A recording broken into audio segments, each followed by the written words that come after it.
Alright, I'm here. Welcome back, everyone. Oh my god, fuck. Plug this in. I'm sorry I'm a little late. I'm 19 minutes late from doing some getting things well, actually 20 minutes late. Getting things ready. It's just that junior crew person. That's new. I've never seen that before. Ranking. Points needed. Junior. What is that? I've never seen that before. I think that's brand new. What is that? That is so cool. Anyway, so I'm sorry I took forever to get on. It's just that I had a system update on the computer. It just happened to have to do that at that very moment. But we are going to be working on drawing heads today. I've been just practicing mainly heads lately. I finished doing my clothing journey, so that's out of the way. So I'll be doing a lot of drawing heads and trying to be more precise with my drawings than usual. Oh, more like this.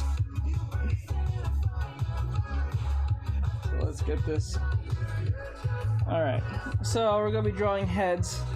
So I'll be drawing a head heel. Let me see. I was drawing a few heads. Starting to see some. Let me see here. Yeah, I was doing some head types, trying to figure out what I can do with them, and all that great stuff. But I hope everyone's having an awesome day. I just started.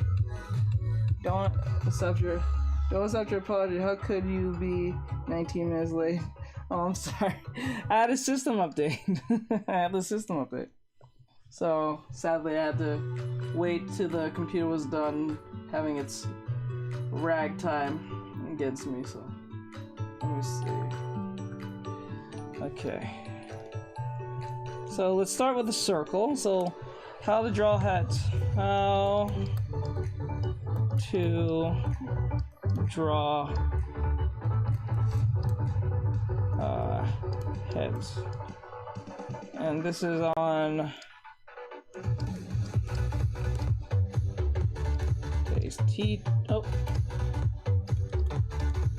teach.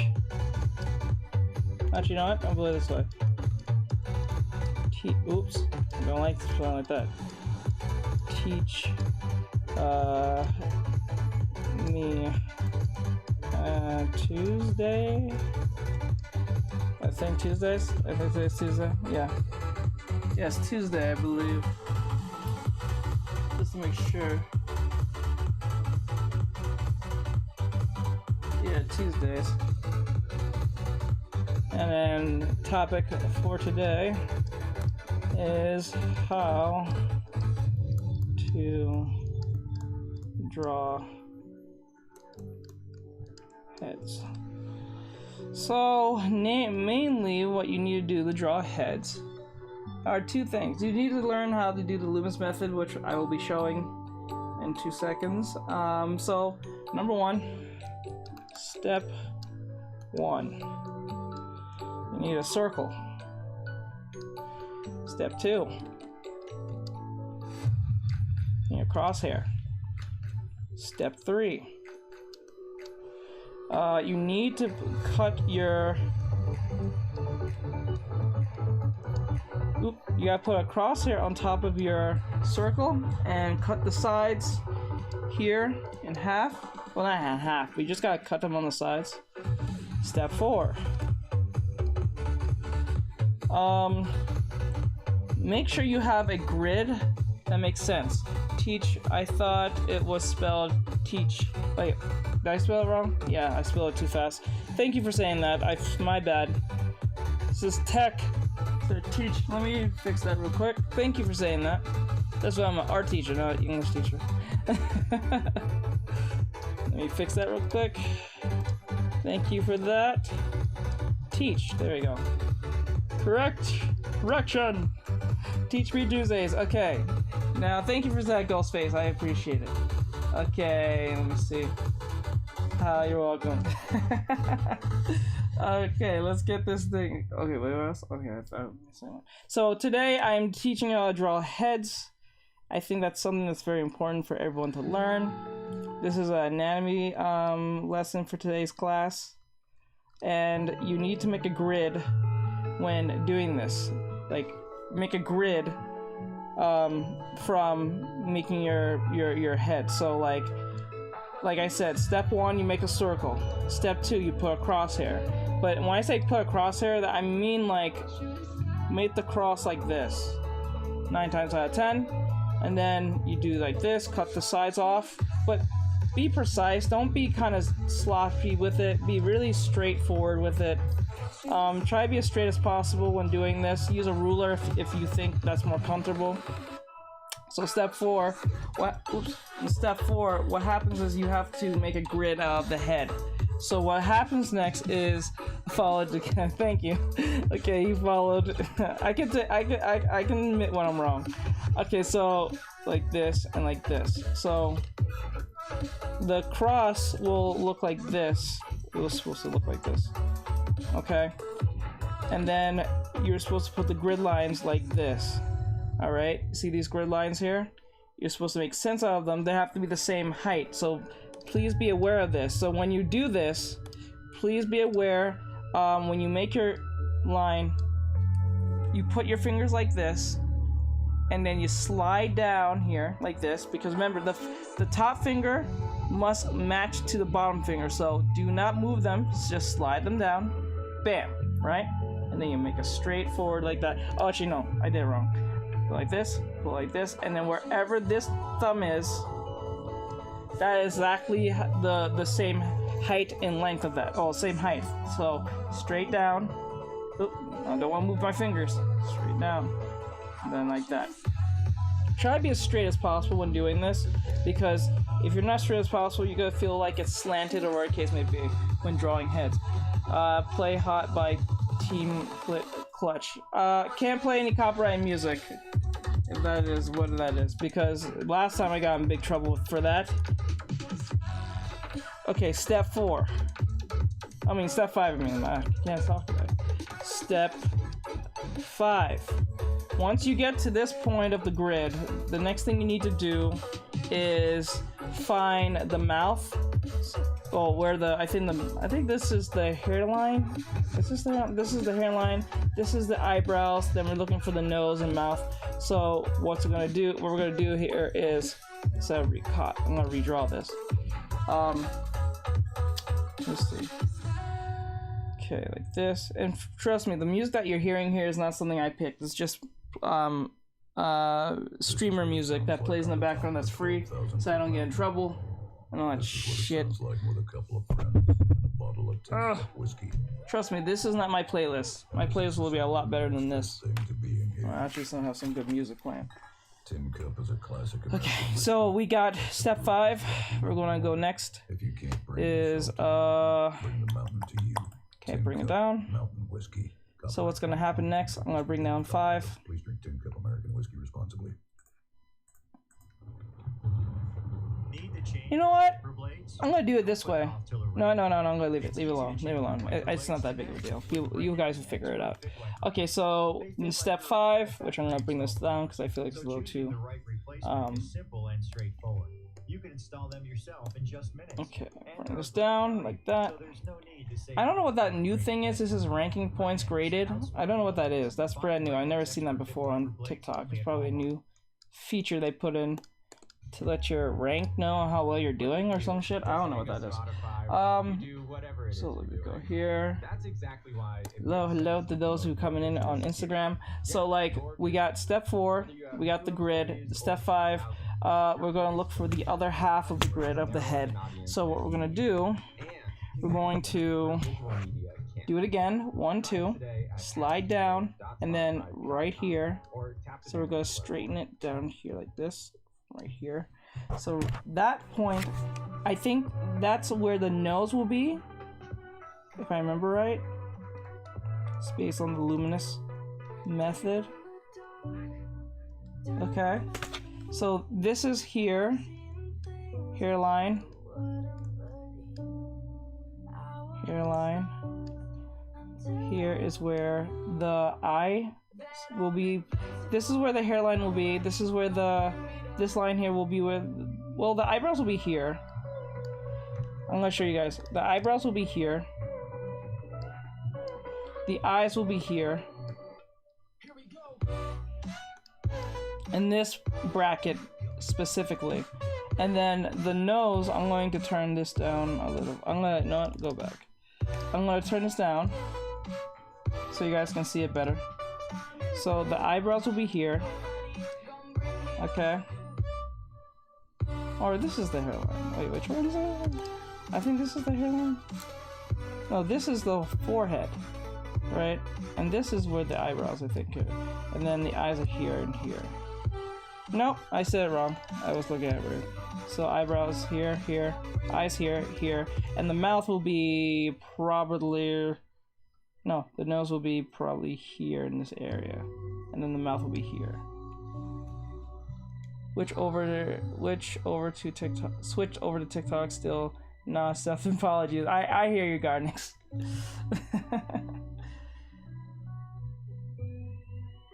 Let me see. Okay. Me again. Lover. Hey, lover couple forever. What's up? Okay. So we got the eyes where it'll be. Thing. Mouth. Now, next we're going to find, just letting you guys know where you can find those. What next we're gonna do is, where is it? There we go. Next we're gonna do is put the step 6. Is that we're going to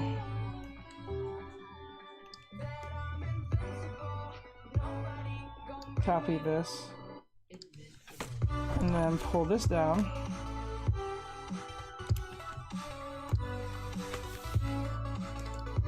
What we're looking for is the head placement now. We're gonna put the head in next. So we're gonna put in, it's gonna be hard to see, so I'm gonna zoom in. It would be easier for you guys to see it like this. Right, and then what's gonna happen, I'm going to turn down the opacity. I'm going to make this pink so you can see.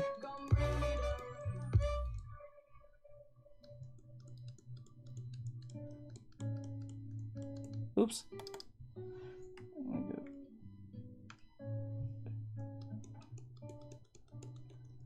Like this. Up like this. Alright. And then we put the... I'm not gonna put a lot of emphasis on the ears or anything. This is just to make the head in general. Okay. So we're gonna make the head like this.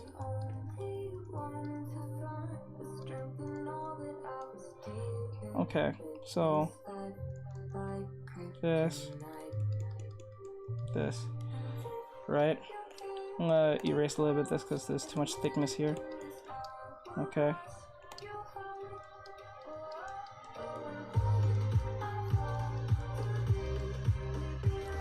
Alright.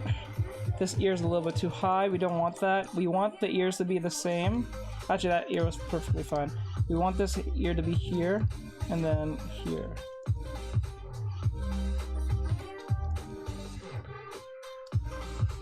Okay.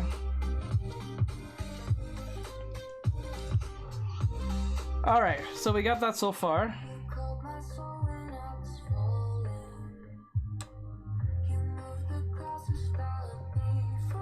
Alright, what are you making? We're doing head, we're using the Loomis method. I'm teaching you guys how to use the Loomis method. So there's almost 6 to 7 steps here. So step 1 is you make a circle. Step 2, you make a crosshair, which is going to be much longer than this. It's supposed to be like this. That's the crosshair. Oops. Let me just hit PSD. That's the crosshair. The crosshair will be on top of this. So it'll be... Okay, it's gonna be like this. The crosshair will be a lot longer than this. It'll be like this. But now, step 3, you put these lines here. 1, 2. And then next, you put a grid to make sure everything's in place equally. Okay? And then you elongate this. So this stops where the chin is. This is where the nose will be. This is where between the eyes will be here. Come on. The eyes will be here, here. The eyebrows will be here and here. This is where the hairline stops. So the hairline will be here. Eyes will be here. Eyebrows will be here. Eyes will be here. Right? And then the nose. Oops, sorry about that, guys. Those are on Instagram. I keep knocking this. I'm sorry about that. Right here, it's going to be where the nose will be 9 times out of 10. So you see how the head looks? It looks like it's more constructed more easily because I know where the landmarks are placed. This is why you should learn the lumens method for those of you who are beginners. And then you must, and I know most of you might think in your head, do I always have to constantly do this to make a head? Ultimately no. Because after a while of doing this, your brain will make the distinctions on how to draw a head without using the actual what do you call it, the guidelines anymore. It's like training wheels. Look at them as more like training wheels, and they'll eventually just fade away and you don't ever need to use them again after your time of using over and over. Would you like to see a pen anime body, what I had draw today? Because I was bored in the afternoon. I could show you later because I'm very tired. Sure, you can show me later. Okay, see, no problem. So we have the head constructed. Next we're just gonna put in the, I'm gonna make this blue, the other landmarks. So we're gonna get zoom in on this head. I think this head's a little bit too thick in certain areas.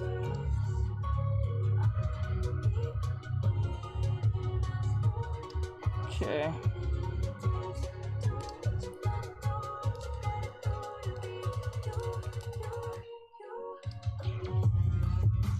Okay, like that. I'm gonna make this a little bit more thicker so it feels a little more balanced. Okay, there we go. Now what we're gonna do, we're gonna put our eyebrows here. I'm gonna make them blue so you guys can see what I'm focusing on. So this is step 6. This is, we're on step 7. I'm gonna say step 7. Okay. So what I'm going to do, I'm going to copy this. Oh god, they left the phone in here. I'm going to ignore that. Okay, so I'm going to bring this down.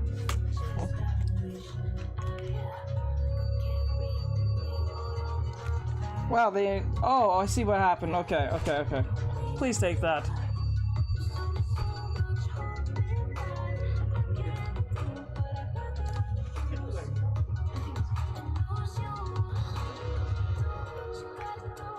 Okay, we're going to copy, paste, go to grab this, because we want to keep this consistent mainly. That's the goal, to keep consistent as possible. So we're going to pull this down. And this time, you know what? What I'm going to do is we're going to keep it at 6 for now, because it's just landmarks mainly from this point. Because not everyone's gonna draw their characters the same, so I'm just going down this road anyway. So I'm gonna just put in the landmarks here. So let the brackets be your friend, don't let it be your enemy. So number one thing is eyebrow. Actually, I'm gonna make this more easier on you guys. Okay, eyebrow, and then eye. Now the thing is with the eye here, the eye can be this big or bigger, but this is where the nose will be placed. Okay, so don't have it too big to the point that it's going to look weird. So depending on how old your character is, so like to know to age up your character by just face, you should always keep this in mind. The higher the eyes are, like the higher up you have your eyes are, the older your character will look. Okay, the lower your eyes are, like lower, they're gonna look younger. Always remember that.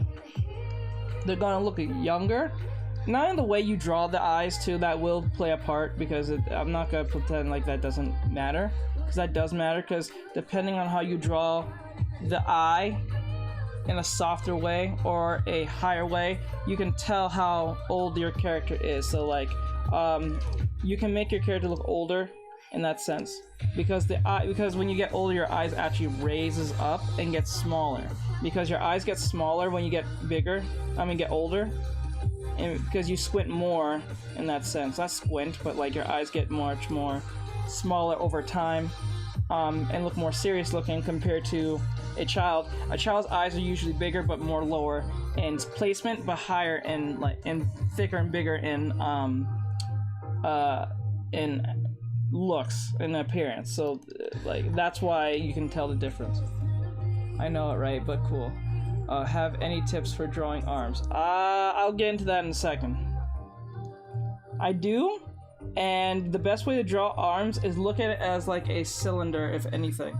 You should look at most of the body parts as cylinders in most cases, if you stop and think about it, because the arm is a cylinder, the neck is a cylinder, even the whole body, it's not the whole body, but like most of the leg, the arm, the neck, and pretty much the torso is a whole cylinder if you stop and think about it. Oops, what'd I do? Okay, there we go. So I know the landmarks are going to be placed based on where these are placed, so I don't have to. It takes out the guessing game when you're drawing. So those of you who are like wondering, how do I draw my character's faces without messing up on the first try? This is a perfect way to learn how to draw your characters so you don't have this issue. Look at like a chair, bro. Let me see. Have armed hosts. Look at a chair, bro. Look at a chair. Chair. Okay, let me see. Okay. I'm sad. I might can't have the drawing app. I have Windows. I don't know it exists for Windows. What's the drawing app? Because I'm using Clip Studio Paint. So anyway, I make the eyes like this. Depending on how you draw the eyes too, it will indicate how feminine looking the character may be. So if the eyelashes are more like out there, you can tell it's female. If it's not, it's more male in that sense. Males do have eyelashes, but it's not as prevalent in anime when drawing them. It's like, not that it doesn't happen, it's just that it's not something, if you want to make them more like boyish, if sense, you don't have, like, they'll have like one eyelash sticking out like this. Most cases. They don't have a bunch of eyelashes just popping out like that, unless it's a female most cases. In anime, I'm saying. Now, I put the mouth here. You can pretty much eyeball where you can put the mouth.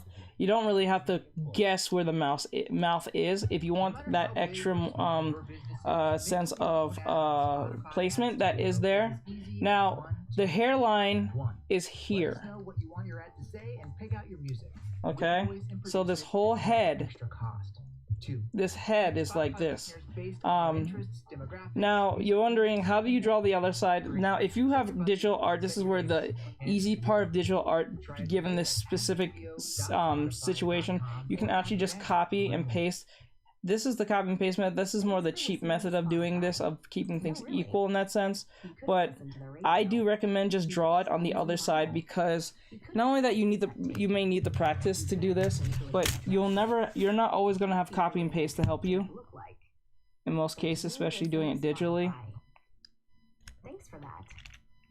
So I'm going to turn the eye like this. Okay. Hi, Miami. I'm doing well. Chain, my bad. Not a chair. Oh, look at a chain. Okay, I thought you meant chain. I mean chair. Like, I wasn't really sure what you meant, but it is what it is. Hey, crazy, what's going on? Oh, you're over there on Instagram. Oh, you're watching on Instagram this time. How does it sound? Is it different on Instagram? Does it sound weird on Instagram? You gotta let me know. Now, I can make the eyes a little bit more bigger if I want to. What I can do is erase this.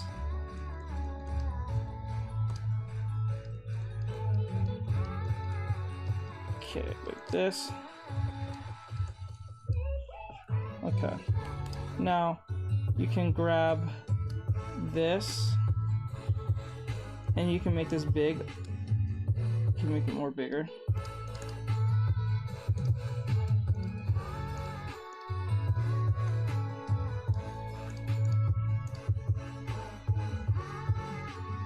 And pull it up. There we go. Now you have more of a, well, the anime face is still not really equal, I can see by the eyes, but it's still good. I think we can get away with it. I made them pretty big for you guys to see where do you, because no matter how big I actually make them, I know the placements, so the placements make sense. Because I made the guidelines easy for anyone to read and see. So if you guys are having a hard time drawing your characters, this is one way you can do it. The Loomis method is really easy. It's not as hard as you think. What is your drawing app though? I need in the past to copy mine. It is Clip Studio Paint. Clip Studio Paint. That's what it's called. Oops. Alright. Now we have that. Now we're going to deal with the hairline. Now we're going to put in hair in now. Now this can be on its own a thing. Well, let me just make this his own folder now. Let me see.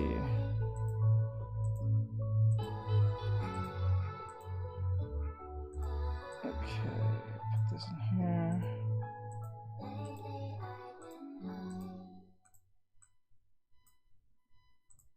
Okay. Copy. I'm gonna make this a new folder. Actually, no, I'm not gonna do that. I'm gonna go back to the old folder, and I'm gonna put it here. Okay. I'm gonna take away this just in case something goes weird or wrong. Don't have to worry about it later.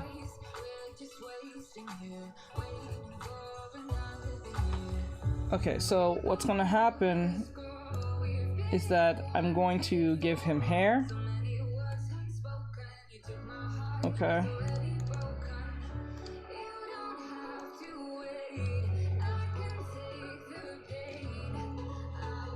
I'm doing well, but how are you doing, Miami? Clip Studio Paint. Yes. Is that correct? Yes, that is correctly typed. You wrote it correctly. If you're having a hard time finding it, you can find everything I have on my profile. I have everything that you're looking for is on my profile, my stories. It's called product recommendations. It's the picture of a girl on my stories right there. You can see it. And it will show you all the stuff I use. Okay, now what's going to happen is that I'm going to draw the hair in now. Now you can pick any hairstyle you want. You can go with anything. Now remember, when you're drawing hair, you gotta realize something. The hair comes from a certain point in time. So like I can say the hair is coming from here. So everything from that point either goes this way, this way, this way, this way, right? Everything's going from away or towards said point. Okay? You just don't make hair like you just don't make it everywhere because it's gonna look ridiculous and look strange. You must have a point of reference to know where the hair is going. So like for instance, I'll make the hair like this. Say like for instance, I'll have the hair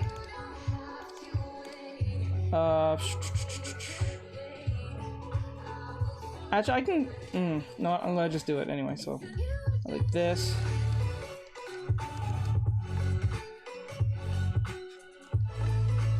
And then the hair is coming from a certain point of time, or a certain point right here. Say like that. I'm just saying, use this as an example. So like the hair is like this. Okay. Like just say the hair is looking like this, which is, I wouldn't recommend it looking like this because it looks kind of strange. But I'm just saying you have to have a sense of reference, giving what the point is coming from. So where the hair is coming from, where it's going away from, that's where you know where hair is being realistic in that sense. So let's use, for instance, I can actually bring the hair line down a little lower than I have it now. Believe it or not, I can. I can take it down a little bit. I don't have to have it directly on top of the head like that. I can have it more here if I want, because there is a space between the eyebrow and the head, so I can put it like here, and then the hair can start from here. And what's going to happen is that I'm going to curve it. Come on, come on. I'm going to curve it like this. And you don't have to actually draw the hairline. You'll know where it is most cases based on the guideline that I taught, so it's not a big deal. Oop, don't want that. I'm gonna ignore that. Okay, so I'm going to make this purple so you guys can see his hair. Like a very dark purple. Okay, so let's just say his hair is like really like low like this.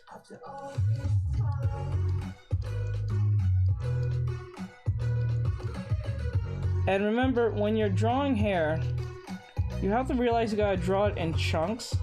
Don't draw hair like in strands like this. Don't do that, because you're gonna just frustrate yourself and you're not gonna get the hair that you're looking for. I'm going on my art account, send you a picture. I draw a anime body, and after you see it, I'll guess it. Okay. Now let me see. Let me get a reference. Or what I can do is like, the hair is going like this, and I can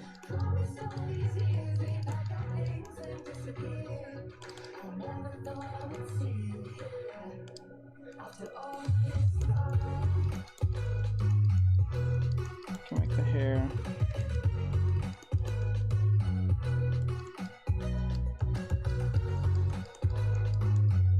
like that.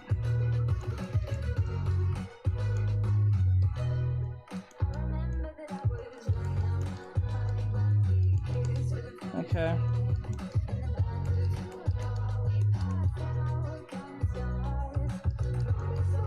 Now the hair looks ridiculous and looks kind of generic as hell, but the point of this is trying to convey to you guys that once you know where the hairline is, especially where it stops here, you can play around and experiment with type of hair types you want or hairstyles you want. So that's a great thing, especially if you understand how to use your guidelines. If you can, like, you're more teaching yourself how to draw the guidelines than actually draw the actual drawing, because if you understand the guideline, everything else is easier.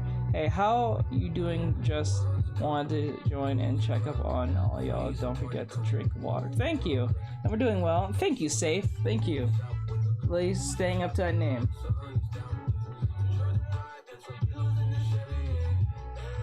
Make sure I didn't miss anyone's comment over here.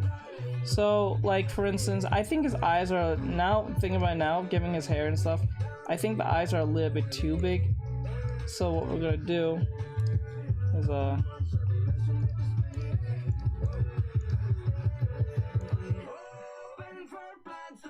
let me see.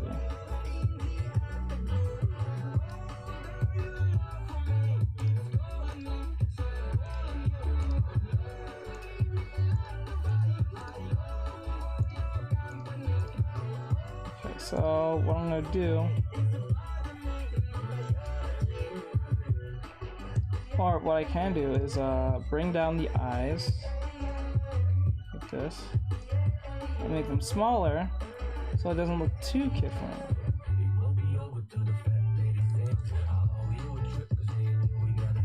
And I think the eyes are a little bit too close, so I'm gonna push away from it. No problem.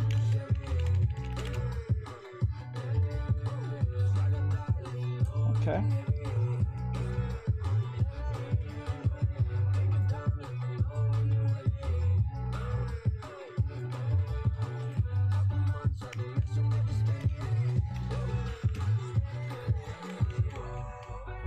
Okay, like that.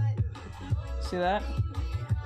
Now, most cases when this happens, when you get a good constructed character, you can always just trace over it after this, at this point. Now I'm going to do another angle, and then I'm going to do arms next. Have you seen those live streams where people pretend to eat worms? That's a thing? That's a thing? What the hell? That can't be a thing. Apparently. Oh my god. That doesn't sound right. Oh, that doesn't sound right at all. Oh god, just live worms? Oh my god. Okay, now the best way to make this look even more fun is to get rid of the part for the hair.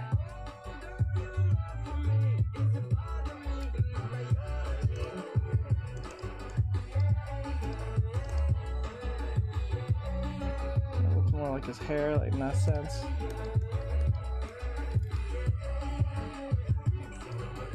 Now, as you can see, the hair is going towards this point. As you can see, look at this.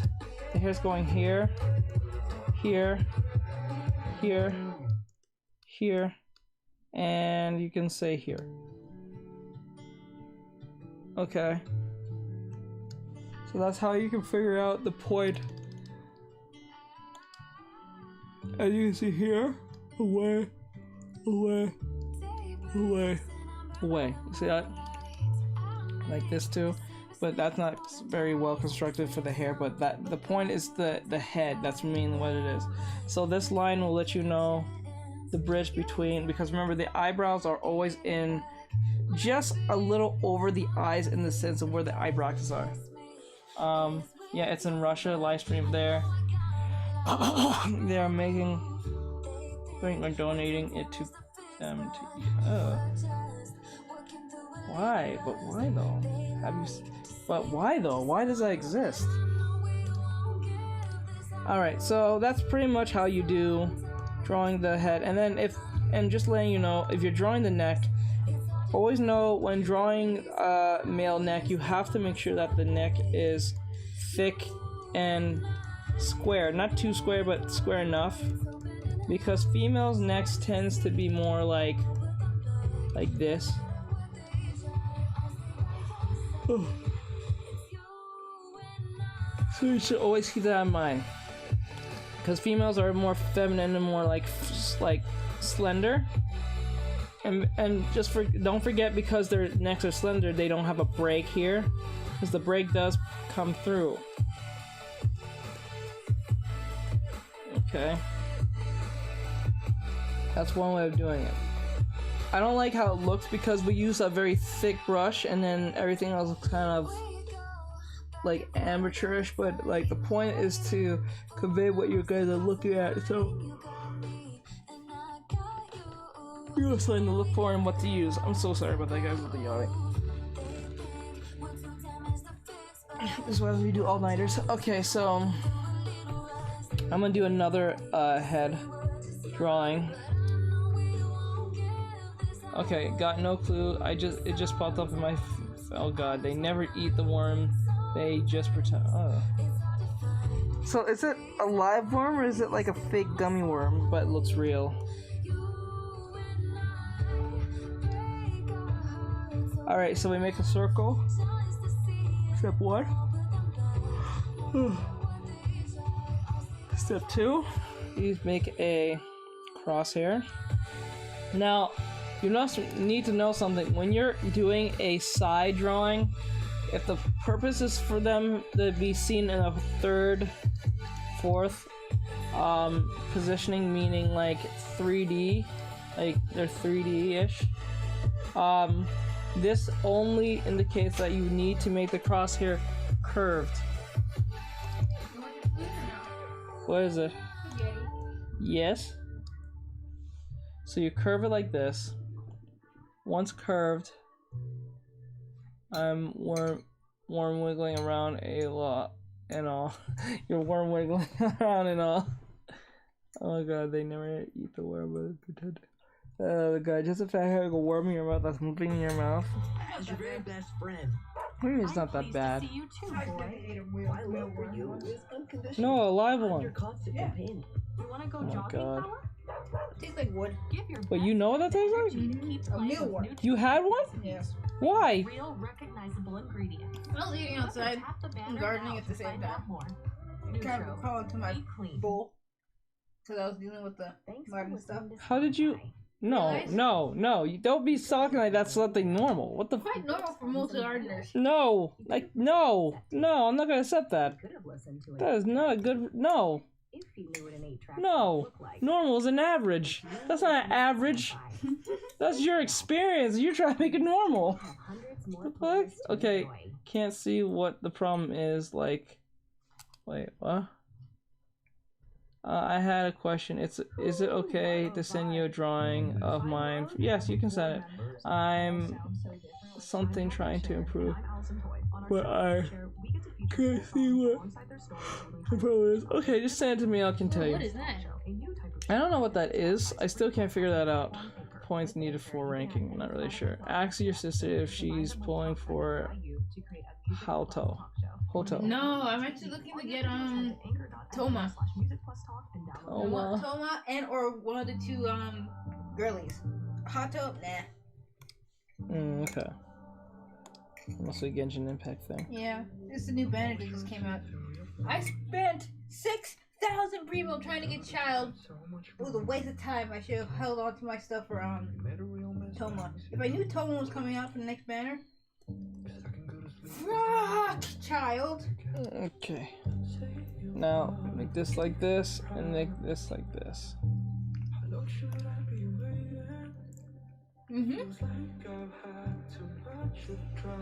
A lot of bugs have a lot of protein. If all humans switch to a bug-based diet, it can cure world hunger.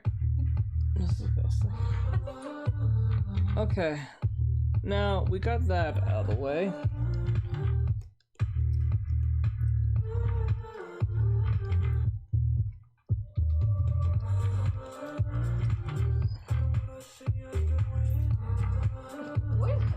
What is Hoto? Is she a magic dealer or is she a spear user? What are you talking about? Genshin weapons. Oh. Okay, like this. Okay. Now, you must remember why I made this straight line. This is to cut this piece off. So I know it doesn't just round it off or anything. I'm going for colonization for Hoto. He says.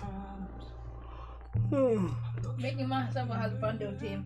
But I've been getting more females than anything else. Okay. Now. Whew. Okay, so. That's there. Make this eyebrow like this. User?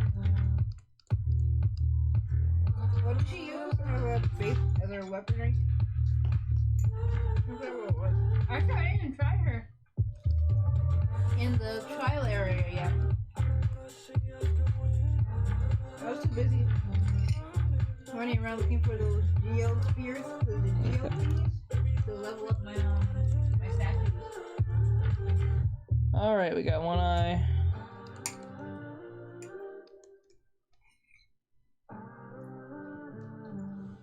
Okay.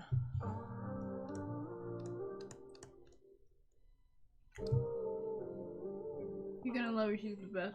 I'll try her out. If I get her, I get her. If I don't, Toma. Okay, like that.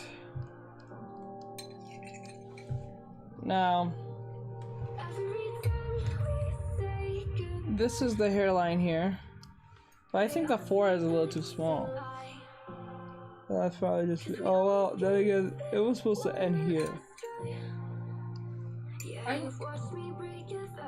I have it on my tablet, so. And I'm on my phone. I was crossing off stuff, but I don't have my tablet right now. Okay. Oh, wait. Tossing all over the place.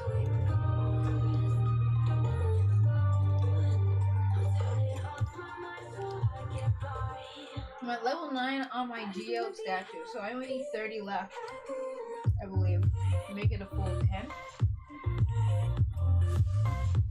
That's Okay. like the stopping point for the statues.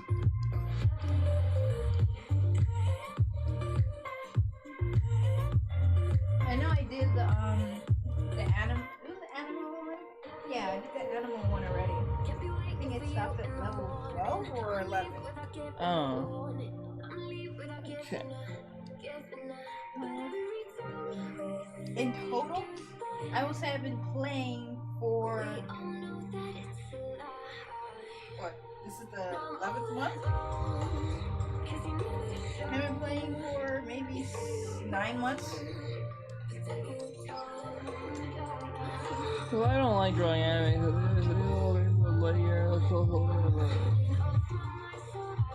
I'm playing a total of 9 months. Okay. I made Luke and, sadly enough, Elise main. I've been trying to find an Electro Boy to switch out Elise. But I have not gotten Razor. Okay, so yeah, we got the eye. Wait, why is? Oh, I just realized why. Okay, we got the eyes. Come back. Yeah.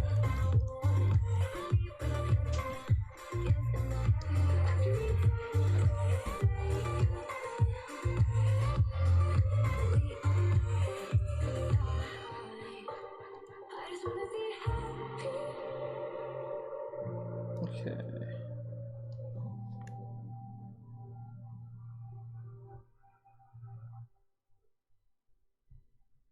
Okay.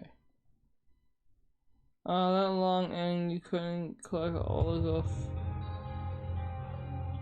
I can anyway.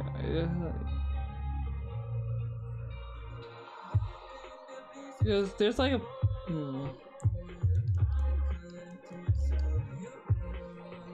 Now the ear, if you look closely at this, the ear placement right here, you must be wondering where's the ear go?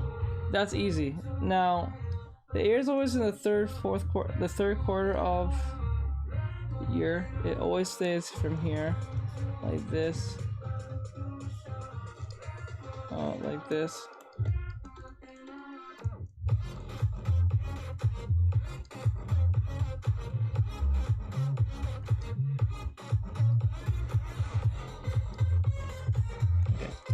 Fix this real quick. Now, when you're drawing your ear, always make sure of this, that it slants up, down.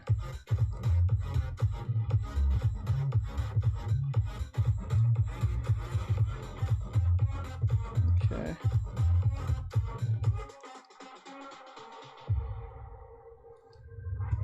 There you go.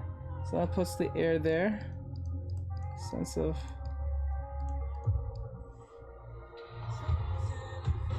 They can point each other. Oh, they should try it. Champion. They comment each other. I see. Now like this.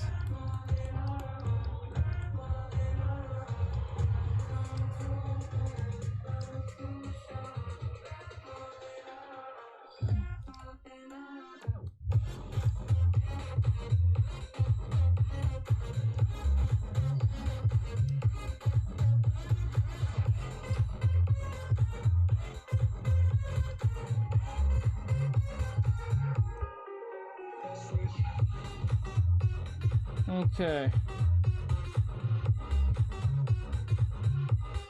Yeah, you should. I'll tell her when she gets in here. I'm not gonna yell it out. I'm gonna wait till she gets here.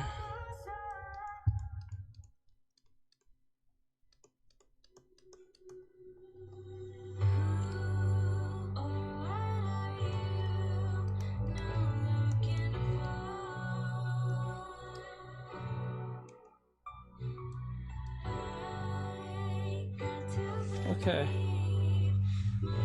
I think we got that down. Now, I could have just put the dummy eyes like usual. Like, I always put the dummy eyes like this. Because I think it's easier and pleasant to look at in most cases because it's just a round oval shaded. But I want to give you guys a sense of realism in that sense, so, like... Food! Yay! Lots of spaghetti. Spaghetti. Okay guys, so now we're going to the hairline next. Now we can put any hairstyle that you kind of want. Doesn't really matter who or what it is. Can you really give characters and get it? What? Do you really give characters and give him attack? Oh no. Not really sure that's what you're saying. Oh, you're talking to each other.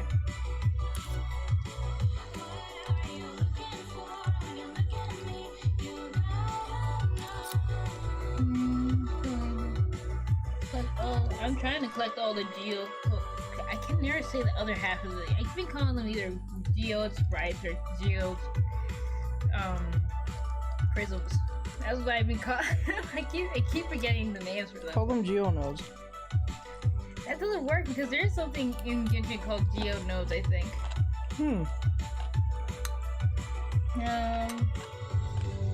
That's long and you haven't collected them. No, I've been all over the place. I'm now getting around to being 100%ing the place. I just hit level AR 45. Everybody was like, why are you doing level AR? And I'm like, okay, fine, I'm sorry. I can give Oh my god, can you do that? Give people your characters you don't use? I wish they could. As long as they already have a character. I can't select character Musuli platform. I have Chung, but I don't have the other one. So you don't let a character. Oops. You don't want to let a character eat for themselves. So you do, or depending on you. Yeah, you should try to pronounce this. Yeah, you were crazy now. I tried not to pronounce his name, but I got the geode rockstar woman. I try not to pronounce her name because I usually pronounce it wrong. I got her 5 times wishing. 5 times. You know how upsetting that was? What? Wishing the I think her name is Ningguan? Ningguan? Okay. I got her 4 times wishing. That's literally 6,000 primo right there. Plus extra. Yes, yeah, what do you mean? Oh, you say you can give you I don't use him, so I thought you. This is why some of the hate having a joint hat. What? It's easy to make mistakes because the server's so slippery. I'm not sure if you can actually trade characters. I don't think that's a thing in Genshin. I don't think they'll allow that.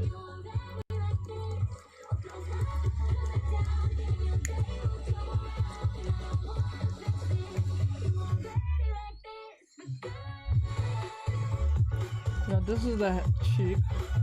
Now for it not to look lopsided or strange, what you can do, have an imaginary crosshair on the other side, and this helps. Thank you for the likeys. So what you can do is like, thank you for the likes, I appreciate it. Crazy, thank you for the likeys. Okay, so like for instance, girls back then, or girls now, invites the overweight person as fast as possible. Why? Why? Because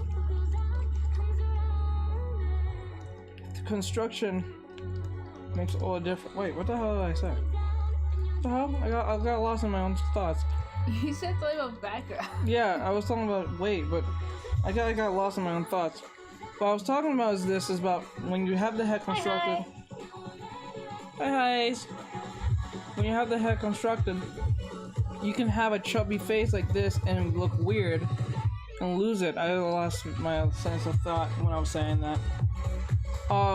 Thank you for sharing. What happens is like this. You should always keep your crosshairs like this, and always keep them down completely. If it feels lopsided or strange, maybe you should start over and start again. But you need to cut off the sides, because what happens when you cut off the side, it gives it more of a curve. It keeps that curve more realistic in that sense. Okay, I'm gonna start over by the sense of using a different color so you guys know what I'm talking about. I need another pyro character too. The only one I have is Barber right now. So like this. Alright. Thank you for the rose. Thank you. And then I put the circle here. And this is another circle, but we're gonna cut that off. So we're not making a circle inside of it. We're making a circle by making a straight line inside of it, because it'll look like it's being cut off in some form. Now, as we do this, we're going to go up, turn, Another down. Rosie. turn. Thanks for the rollies. Thanks for the rollies. Same. And then like that. Alright. Yeah, I got Young Faye. It was a random pull. It was a one pull too. I got her. I'm like, what the hell? I was not expecting that. Wasn't that when you first was starting to play the game? That was the Luke. He was my first character. Okay. There's a whole world out there, so stop the waiting. Get your parts. And give it a team.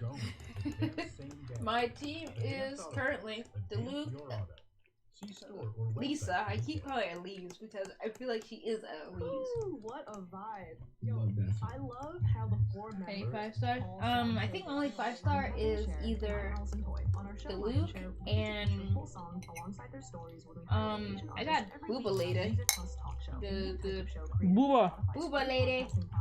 Booba! You can add any Spotify song into your episodes and combine them with talk shows by you to create a music plus talk show. Want to make your own? I missed the event to get the giant fish sword. Oh, so Mona, yeah, Mona. I got Luke, Mona, or Jean. No Jean. I haven't got her. I have my team is Luke first, Mona second. Barbara is my support as healing, and then Noel is my secondary support because when she uses her sword with a specific flower, she heals everybody as well.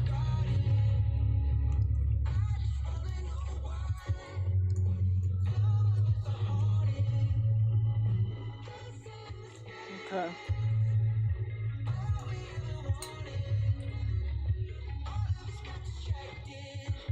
Enjoyed that too. It's actually pretty solid. Everybody gets mad at me with my team.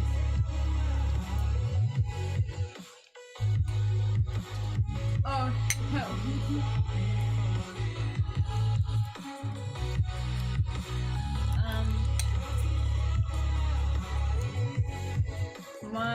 My Duluth physical damage is stronger than what his elemental can do, so I have a physical damage Duluth.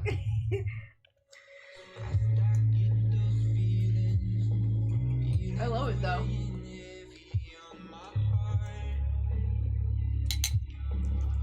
But currently I've been switching his elemental to be almost the same or a little bit stronger. But his physical damage is what I've been keeping. Okay. No cool down there.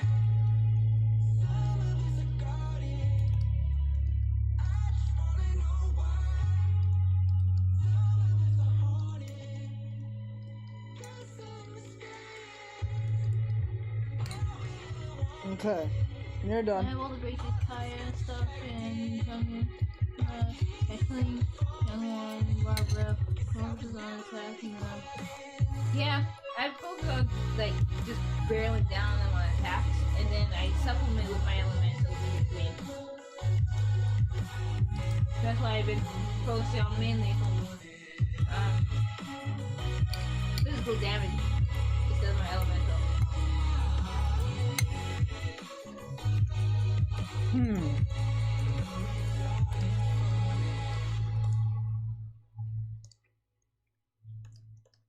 but that's a totally different for Mona. There's sand in this. Okay. Oh no, there's chia seeds. Why? You guys need fiber. Why are you going up to the bathroom?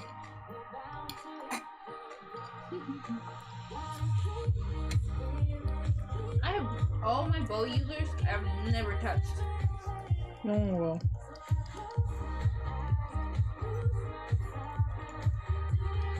Okay. Got it. So we got. Come on.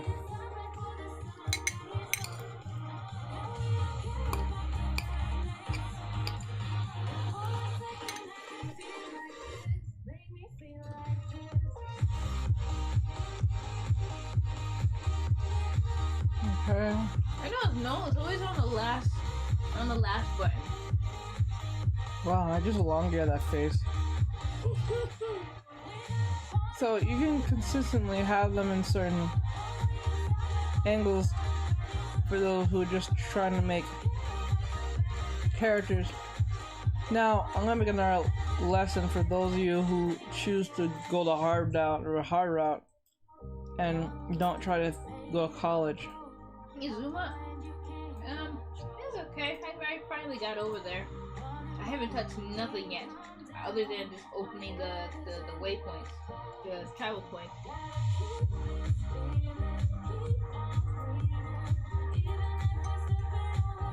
The hell? Hold on.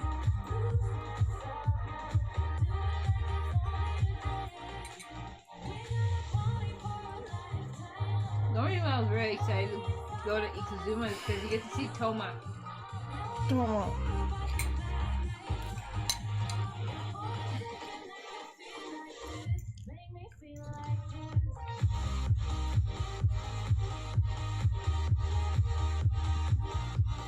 Where is it? Oh, I hated that one. What? The level at the Abyss place with the Rune Guard and the Cryo and the Hydro Matrix Abyss Maze. It's difficult. Yeah. I typically go for the Hydro one first to get rid of him. Mm-hmm. And then I go for the fire one because they can do far distance attacks. Then I just run away from the guard as much as possible and leave him last. I'm then gonna focus on drawing a female next. But I'm gonna draw the arms, so I'm gonna draw most of the body on this one. Maybe like a pose, if anything. Hold on. I said the other way around, sorry.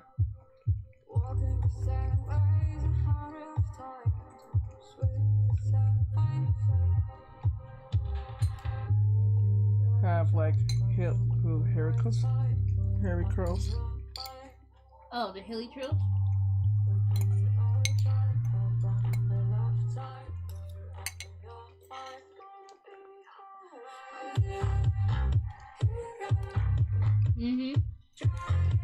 Okay. I think I passed that one already, but I understand how it was difficult.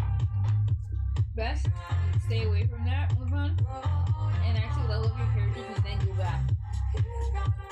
That's what I did. Hold on, guys.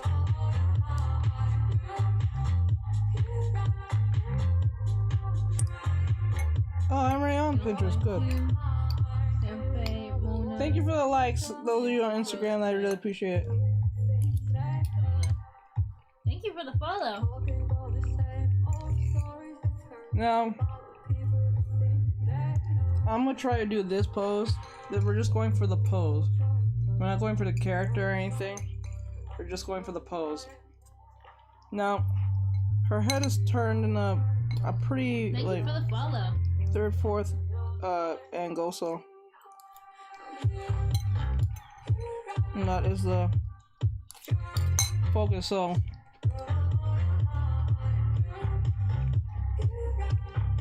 Okay. I think for my Mona right now, I think I peak at maybe 8,000 damage.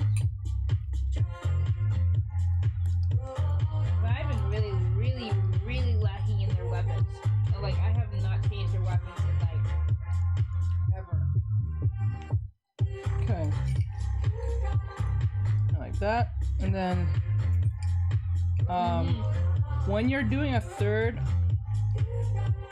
the fourth view, make sure you can map out Wait, how are you the doing lines. Zuma?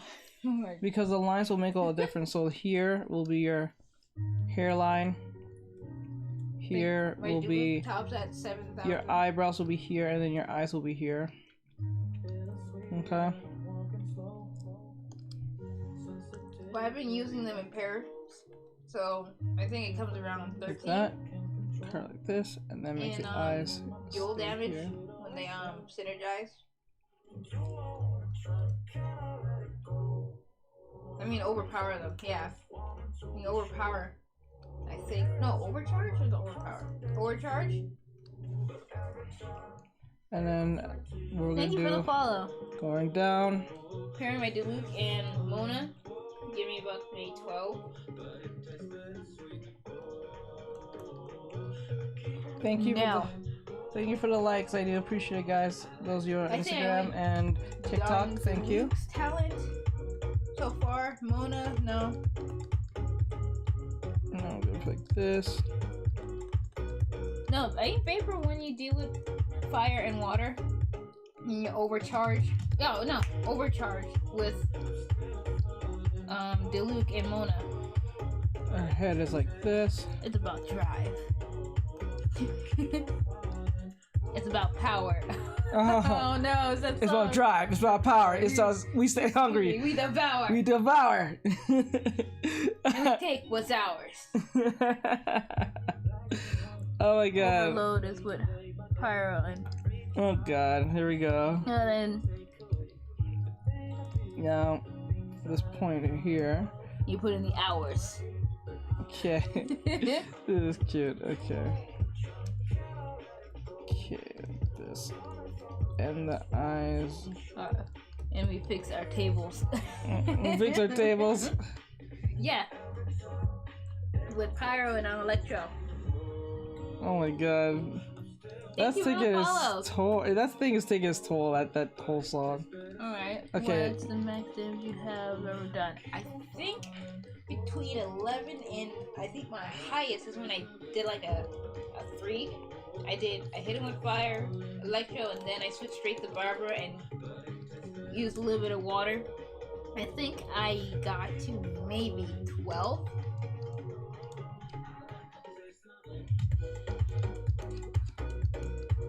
I think my highest is 12. 12k. I want Bennett. I want Bennett and Razor. I really wanted to pair those two together. Okay, like that. Guys, if you have any questions, please leave your question in the questionnaire so I can answer your art question if you have an art question. Today is Teach Me Tuesday, so I'm going to be answering anyone's art questions if you have one. The art is pretty. Thank you. We're using this as a lesson today in the sense of doing heads, drawing heads. So like this is the head, this is the reference that you guys can see here. And that's so far what we have. How do you render? Oh, I never got to that part. I have never gotten to that part yet. I have been. I'm still trying to figure out how rendering. It's really hard. It's I will put a lesson on that one day, probably on a YouTube video. kind of hard for me to actually explain this because I play very difficult. I have rarely leveled up most of my stuff. The only thing I've ever leveled up is my characters. They're 280s, 160, and I think the other one is 70. I only leveled their person up. I've never leveled up their talents, their items, their artifacts, all of that. I have not leveled those up. Okay, like that, and then like this. Pointing it for What rank. do render means? Rendering means like the effects and everything's in the right places. It's at its final stages. Everything's all in. It's putting the finishing touches. You stop and think about it. That's what it really means. So I don't want a one-shot and boss like that. I want to grind. I want to fight. I want to, you know how you feel, Jake? Yes, I want to devour too. Most damage is like hit from Hoto. Actually, I need to make a full-on distance team, like Faye, Leaves, Young Faye, Leaves. I do not like using any of my bow users. Then go into the Spiral Abyss. I need the charger. I need the charger real quick. I have not, since I got the AR-45, I have not touched the Spiral Abyss since I was in AR-27, 28. Okay, I'm doing this wrong. Hold on, let me get this out of the way. Let me fix this. This doesn't look right. Okay, first we need to make sure on something here. There you go. When drawing this, we want this to be as close as possible to the pose. We actually got the head. I think we got the head placement right. That part is right. Welcome. Welcome. I think we got that part right. Okay. I want to see. Hold on. Let me... Why is, oh yeah, you turned down the lights, didn't you? Yes, reflection. I just realized. So the point is trying to get the reference as much as possible. Got to go, guys. It's here. I live, but thank you for the lesson, and I want to give feedback on my art. Oh, you want feedback now? Yeah, have a nice day, everyone. No, I guess they can just send them the message. You can tell them. Okay, I was gonna do it now if he was about to leave.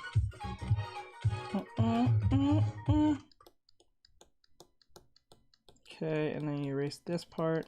And now, Smartwater presents Random Advice with Pete Davidson. Ooh. Thank you. Okay, and then like this. Did you know that Smartwater is perfectly pH Right. balanced with electrolytes for taste and living at your mom's Who the house hell is weird at a Pete certain point? Davidson? It's true. Some If you're guy. not a little guy anymore, you Some shouldn't be guy. there. So, Some drink strange Smartwater. guy. Move out if you can. Okay, like this. And then eyes like this. Living smart. I've been Eyes will be like this. ungodly going around and no, I don't need it right now. Take Okay. your time. I just want to thank you for wanting to give it. Okay, I just wanted to make sure they didn't want to miss you out on that. Okay. I have been doing an ungodly amount of fishing in kitchen.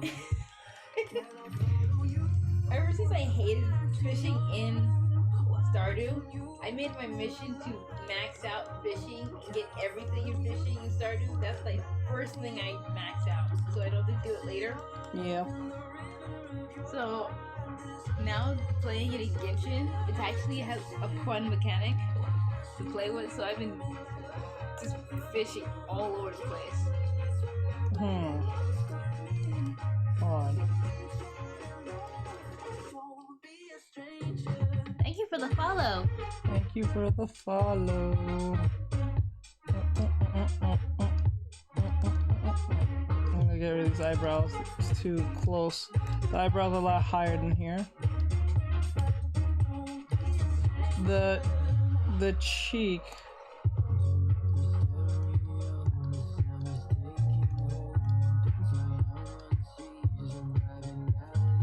The one thing I hate when I'm drawing anime characters, especially like females, is art. Especially this is why I have problem with drawing characters with long hair, because what the artist will do the shit where they'll put the hair right at the edge of the neck, so I can't figure out where the neck placement is from right here. So I have to figure out in my brains where the hell the neck is, without trying to make it the same, because that's the most frustrating part. I get annoyed by. Actually, I'm gonna get rid of these these pupils for now. They're not really needed. Kitty. So we can get through all that and all I that good sent stuff. it via Instagram if that's alright. Otherwise, I could send it anywhere. Anyway, have a nice day. Okay. Instagram is fine. Instagram's fine. I can always check it out and then give you my feedback on that later. Or so. I gotta put for a C100. Wish me luck. Wish you luck. Hello, Hi. Have good luck. Hopefully you don't get 4 Ningguans. God, trying to pull for the right character you want. Thank you for the follow. Thank you for the follow. Thank you for the follow. Don't be a stranger. Pull. Let me see here. The neck here. Wait, did you do a single or a 10? A what? Yeah, just Genshin talk. He's Oh, like, I don't know I was what's going about on. A 1 pull is this one. Jace. Kitty. What? Y'all are beautiful. Thank you. Thank you. Hopefully I don't get Diluc. Why not? Diluc is like best. Especially when he's a physical damage character. What are you doing? He is drawing a character. Using by reference. Now what we're doing here is looking closely at the... See, this is why we got the angle correct. Well, we got the angle correct in its theory. I don't like the way the nose is because I think the head is a little bit too elongated based on how I drew how I made the circle. But we got the head right in the sense of the concept. So... I'm near pity. Oh my god, singles. Ooh, you trying. Put it down a little bit like this. I think that's better. PlayStation or Xbox? Now, what we're doing is that we're looking at the angle and we're looking at the perspective on how to draw the head. Like I said before, you have to make a circle. Number 1. Really? Number 2, you have to put a circle inside that says circle. What you're doing is actually cutting this off. Then, when you're done, actually not in a circle yet. You actually have to make a crosshair, my bad. First you gotta make a crosshair. Then you have to make the crosshair like this, and then you have to make the circle inside here. Once you do this, you have to go through the crosshair with the circle inside. Then after that, you connect with here and here. Oh, I forgot to mention this part. When you get to this part, you have to cut off the edge here as well. I play on phone Because too. what happens is when you cut off the edge here as well, it gives it an angle so you know where the head is so it doesn't get fat and all that stuff. Thank you for the spikies. I'll be right I mainly back. play on phone, but I use the Xbox controller. You can actually Okay, attach I it. gotta go for a sec. Be right back. Okay. Okay, so now we put the head like this. Like this. Not a lot of people notice you can actually use the Xbox and or your PlayStation controller for Genshin on the phone. Yeah. That's the closest thing you're gonna probably play Genshin on the Xbox by using an Xbox controller. But you're never gonna get to play. I don't think Genshin will ever be on Xbox. Which is strange. It's on Switch though. That's... I know. That's the weird part about it. It came for Switch and PlayStation, but not for Xbox. To be saying, no, you get no Genshin. Like, it's funny because what they could have did is put on Xbox, and Xbox could have a bit of an excuse to have their own Legend of Zelda in a sense. Yeah. That's their own way of having Legend of Zelda, but it first came on PlayStation, and then it came on Nintendo later on. I think it's in the works, or it was on PC first, then it came to the PlayStation. Yeah, but like, well, I think it came on the phone first. Nope, phone was last. You sure? I don't think that's true. I think it came on the phone PC, first. PlayStation and phone came out at the same time, I think. Hmm. Because they wanted to make sure everything, the crossplay and stuff worked. Okay. I still have yet to play a game with somebody on PC. Everybody else I've been playing with is on phone. I want to see how that crossplay works when it comes to phone to PC. So we got the head pretty well. The only reason it looked weird at first is because I had too elongated, so I smushed the head back into itself, so Thank it you worked. for the follow. So that's how you understand. Young Artist Collab, hey, welcome to the stream. Welcome. Thank you for the likies. So what we're doing is looking closely at the perspective of. I suggest to most more people more experienced in drawing. If you don't like using the Loomis method and you're somehow having trouble having perspective, like putting in a specific perspective, I suggest use squares. use the square and head method, where you use squares to keep things, everything aligned with the. How many pulls did it take? Let me say, with the your horizon history? line. It keeps things much easier in that sense. It's harder, but it makes things easier. So I hope this helps you guys out there, those of you who are watching. So I'm going to draw her, but I'm not going to draw completely the same pose because I don't like doing that. I like to improvise when drawing a pose. I like making it my own as much as I can without breaking too much of the reference itself. I also am trying to teach myself to draw without reference because I think if you can like pull from imagination, that's much better and fun. But then again, I'm not saying it's bad to use reference. Nothing's wrong with it. I always recommend to my students to use reference if you can. That's not bad at all. 8 singles, and then you get the character you want. 8 singles! I preferably do my 10 when I got 23 left. Ooh. Make sure you use your what do you call it, the dust thing. Thank you for the lights. I appreciate it, guys. I usually use those for my singles, and I do 10 pulls. So what we're trying to do, and like you can see that because perspective is hard to learn / draw. Well. Yeah, because perspective is a difficult thing to understand, and this is why I teach my students to learn everything other than proportion. Proportion and perspective are the 2 last things you should learn. Because the other ones get you kind of started. That's what it is. So I always say use shapes, forms, and then gesture drawing, and figure drawing is pretty much the same thing. Figure drawing. So shapes, forms, gestures, figure drawings, and then next you go is perspective, and then proportions, and then composition, and then after composition you move on to color theory. That's the last and final thing you need to learn when it comes to like characters in general. If you're be a character designer or try and make your own characters and stuff. So you should always look out for that when you close to your pretty. So always look out for that if you're trying to get to that level. I got Ningguang and Chung on a 10 pull once, which kind of freaked me out. And I never seen getting 2 characters at the same time. That was when I was doing that nasty spending spree. Okay, now we're trying to figure out the placement of her body here, which is gonna be a little bit annoying, and sometimes I have to eyeball it and try to guess myself. I don't have like an actual like. Let's bring the head down. See how once I bring the head down, it looks a lot more normal without being extremely huge for no reason. Thank you for the follow. So the head's like this. And then what we can do, we don't have to go exactly with the same pose. I can actually take away the pose here, right?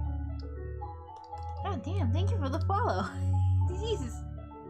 They want to learn. Another follow. Thank you for the follow. Oh my god. Yeah, when you guys are at work, this happens a lot. Like, you'd be surprised. Because they want to learn, and they're here to learn how to draw and stuff, so I don't mind. Like, I'm not even surprised by it anymore. People just wants to learn. Thank you for the follow. They're not even here for me, they're here for the fact. Or they like hearing your voice, either one of those 2 things. But like... I was just speaking Genshin. And that's also probably playing a part in that. Johnny is so cool. Thank you. So like... I'm using this reference as a form of lesson so you guys can look for what you're looking for, but we're focusing on how to draw heads. Welcome. But I'm also drawing bodies as well alongside this. So like, if I were to draw her outfit right now, which I can, I'll draw it like this. Do you mind me asking what app do you use to draw? I'm using Clip Studio Paint to draw and do the app, pretty much. You can ask as many questions Today as is you Teach Me Tuesday, so if you have any questions, feel free to ask any art question you have. Do not hesitate. Do not be afraid. I'm here to answer any art question you may have. I'll try my best to answer it as professionally as possible if I can. The worst can happen is me actually misreading your thing and being quite goofed by it. Hands. How do you draw hands? Oh god, here we go. Here we go again. Okay, so Thank you for the follow. with hands, it is a... Oh god, okay, so it's all about boxes, and I want to say, like, boxes, squares, and I don't even think it has to do with anything like, Triangles? No, like, well, you can draw them in triangles. I've Thank seen you for Ether the Becker follows. do that on a lesson on YouTube. Young artist is just going at it. Yeah. The likies. Because I'm teaching, and I'm not just drawing, I'm teaching at the same time, so if they want to learn something, they can. So, for instance, I'll go to drawing hands in 2 seconds. I want to give you guys an idea on that in a second. Thank you for the follow. And I Do can you put do her... realistic faces too? Most cases, I do. Not all cases, but when it calls for it, I do it. If it's needed. Thank you for the follow. So, like, for instance, I can put our hand... Well, I can put our hands like this. Or, like, I can go back. Thank you for the love, How to guys. make I do clean appreciate art it. Look better than the rough. So, to make the clean... So, before I get to the hands, because that's going to be more difficult to deal with, to make your drawings to look like, say, like, for instance, I'll use this for example. I made this the other day, Thank last you for the night. follow. So if you want clean line art like this, how this works is that you need to do one, you have to do the sketch. You have to do the sketch like I did. You have a question. What tablet are you using? I'm using a X Pen 21.5 monitor. The XP Pen. That's what the brand's called. Monitor 2.5 monitor display. Thank you for the follows. First you need to get the sketch in. This is how the sketch should be. Then when you have an idea how the sketch should look, when you have an idea of what the sketch should look like, you turn down the opacity to, I'll say, 19, probably 15 at best. And then after that, when you do that, what's the software? Clip Studio Paint. Shoot, I didn't even see that. After the It's all around us. And businesses need the dynamic sketch approaches comes to it. through, Because you when do the approach clean this sketch, correctly, you can earn the trust of all your and the stakeholders, clean sketch giving your business a solid platform to grow. is looking like this. and perform. Now, how do you get the clean sketch, other than just saying get the clean sketch? So how to get this is, what I did is I feel you crazy. I feel you. I took the pen, I took my pen or my pencil, whatever, my sketch pen, and I, let me put it this way as an example. I'll use this as an example so you guys know what I'm exactly, so you guys don't have to guess. So I'm gonna turn it down like this. Oh, is this bitch again with the whole talking about? Oh my god. Can you show us the sketch again? I want to take a screenshot for proportions and reference. Okay, in a second. Like, just before I get to that, how I do the sketch is that I would sketch 1, 2, 1, 2, 1, 2, 1, 2, 1, 2, 1, 2, 1, 2, 1, 2. You see how that works? It's not a big mess. It's still sketchy, but yet it's much cleaner because what I'm doing is making the confident line of, I made one line, I make 2 lines on top of it, so I say 1, 2, 1, 2, 1, 2, 1, 2. That's how you get a cleaner sketch, not line art. This is not line art, this is sketch, cleaner sketch. There's a difference between the two. You want a cleaner sketch. Most cases, if you're a beginner, you're supposed to do the sketch, clean sketch, a cleaner sketch, and then line art. You don't go from sketch and then straight to line art, because 9 times out of 10, the sketch has a bunch of thick lines and you're trying to make this one line, and it's gonna look strange when you do it. The point of the cleaner sketch is to thin the lines as much as possible, so it looks thin. How long did you take for you to get your desired art style? I'm not gonna say I have an art style yet, but I can say that I'm working towards it. I say this to all my students, to get an art style, you have to look at an art style like a handwriting. It's like you learn your ABCs, 1, 2, 3s, your cat, rat, bat, sat, whatever, you know, hooked on phonics, whatever, kindergarten stuff. Nice And art. what that is, it develops your idea on how to draw. Ooh, I know. Crazy, you have no idea that. It develops your idea on how to draw things more properly, and then when you have an understanding how to draw things more properly, more fastly, your art style will come through without even. You don't have to define one. It develops on its own. That will go straight to line art. So I'm gonna do this again. So to get the cleaner sketch, because this is the old sketch I'm on top. I'm going to 1, 2, 1, 2. Okay, like that. Clean 1, 2. Like nice and bold, like nice and confident. 1, 2. Now this is not the line art. I'm saying this right now. 1, 2. Okay. 1, 2. 1, 2. 1, 2. This teaches you guys to be confident in your lines, most cases. And then when you get to that point of getting confident and making the lines, because you're like, I suggest anyone who's doing anime art, do not do the line art with pressure sensitivity on. Thanks for the Turn it off so you can keep the lines consistent, and then turn it back on when you want to thicken lines. Okay? Remember, you gotta get You have back to any the tips for hand drawing line. clothes? Yes. Everyone's asking me tons of questions. know. Okay, so I'm about to finish with the line art. Then I'm going to go to hands. Then I'm going to go to shirts. So please be patient. I'm going to question the question. Don't worry, I'll make sure he keeps in order. I'm going to keep in order. So if you have a question, just be patient. I'll get to it. I promise you. I'm going to be here till 10 something. It's 7:51. Everyone's going to get their answer to the question. Huh? You know how to line art? Yes, the line art part is easy. Once you get the cleaner sketch, you can get the cleaner sketch. It'll look like this. Okay. Okay. This is what the line art looks. There's some stuff that's missing, and I'm not too happy with this line here. This thick. Hold on. I'm not too happy with this. I want to get rid of this. I don't like how this, because one thing you should always do when you're doing your line art is that the outside should be thick. Depending on how you want to make it look, there's two ways of doing this. Make the whole outline thick and keep everything inside thin. Alright? Or what you can do is to make it even more dynamic.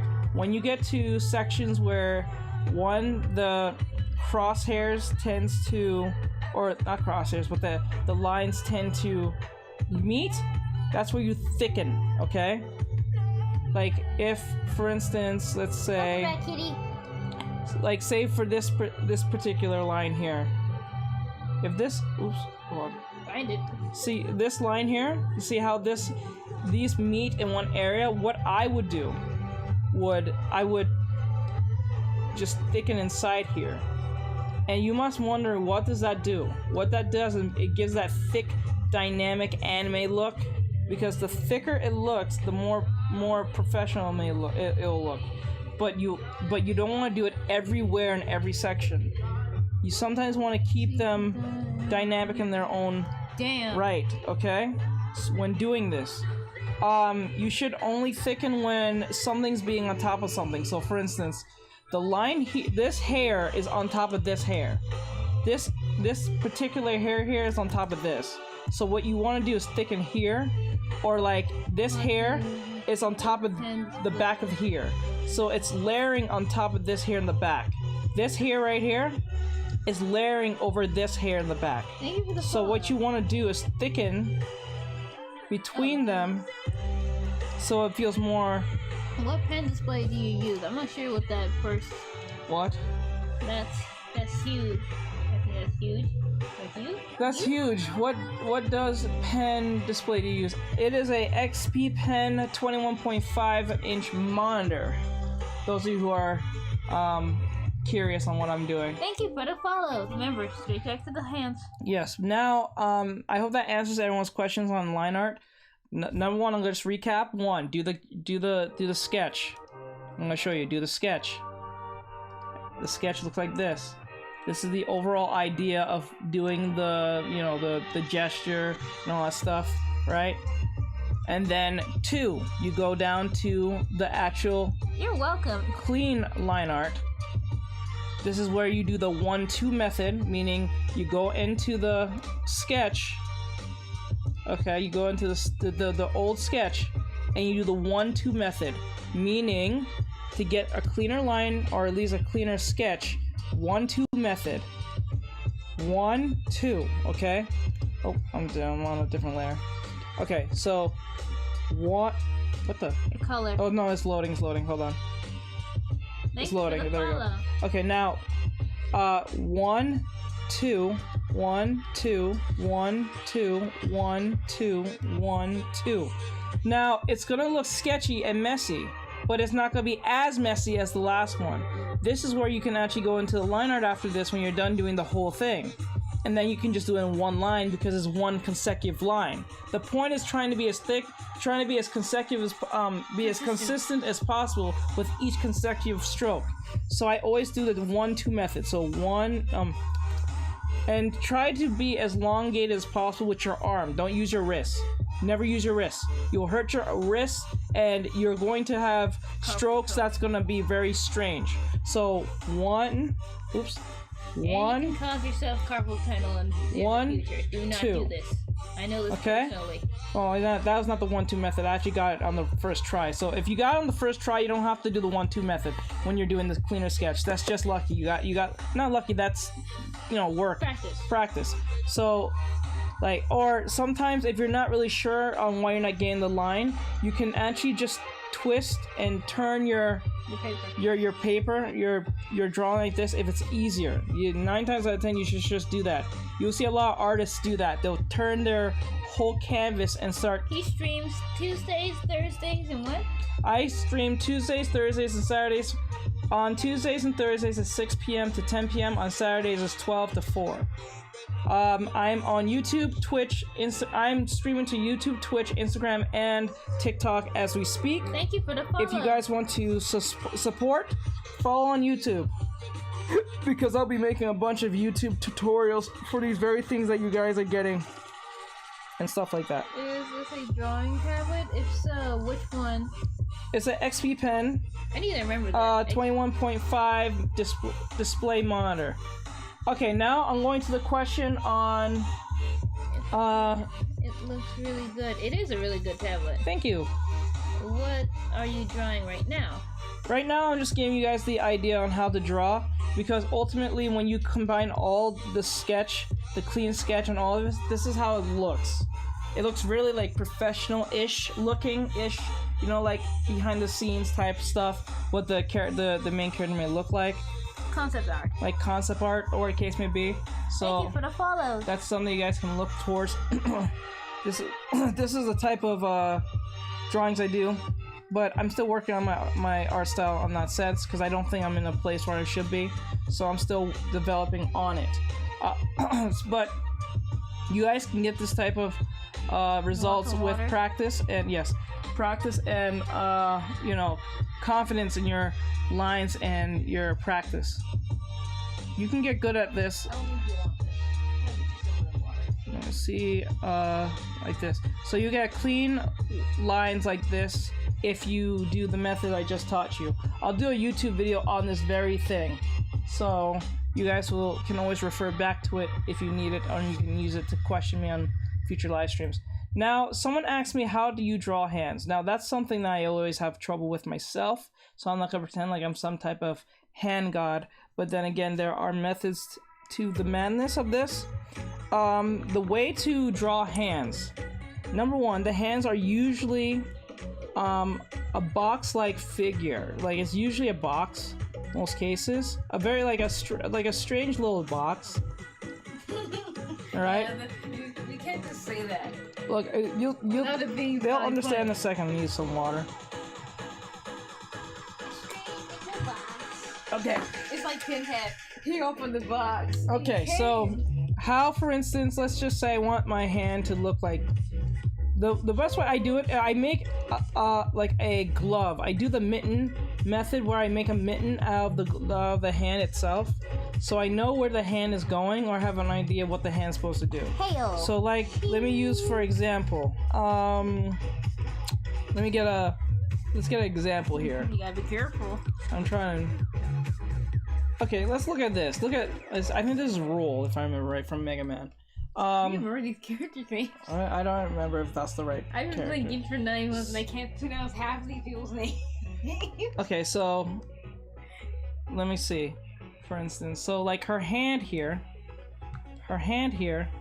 as you can see, is like this, right? So what I would do is make this into a box. Start with the base. As close as possible. I'm not going to get it out every time on the first try. And then what I will do is make the form. Do the forms first.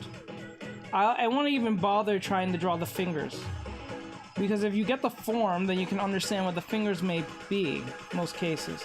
So when I say form, I'm talking about the 3D. Let me make this easier for you guys to see this. When I say form, I'm talking about the 3D shape of said object. So for instance, if I had like a box, I want to know the form of this box, I give it the 3D-ness that it needs to understand said form, okay? So as you can see, I drew the hand like this to give it 3D form. I'm gonna go around it like this. Okay. Hoya! Sheesh! Okay. And then, It sounds like on the top of it. okay, just loading. Okay, there we go. Now it's going to put the fingers like this and like this. Okay. Now I have a ultimate understanding, or at least the shape around said hand. Okay. So since I have an understanding where the shape is, I can now try to put in the fingers and try to make sense of it. It's not gonna be perfect because fingers are still kind of annoying to deal with, but I'm gonna try and make it work. So let me get this the background. So like, let me get this. You may be thinking about your holiday. Okay, I think I made this a little too big. So what I want to do is bring it up like this, like that. So hand is going like this. Other hand will be like this. Oh my freaking god! Okay, like that. Okay, and then erase this part. Right, and then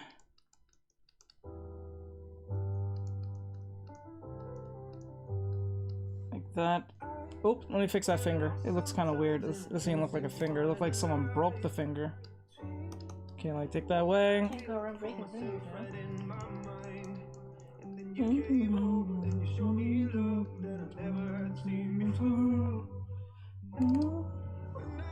Chase, he makes hands. Thank you, hon. Okay, so let's make this finger like this. And then we're going to give it 3D form. So how we're gonna give it 3D form? I can do it like this, like that. He makes hands. Hands. I can make a lot of hands.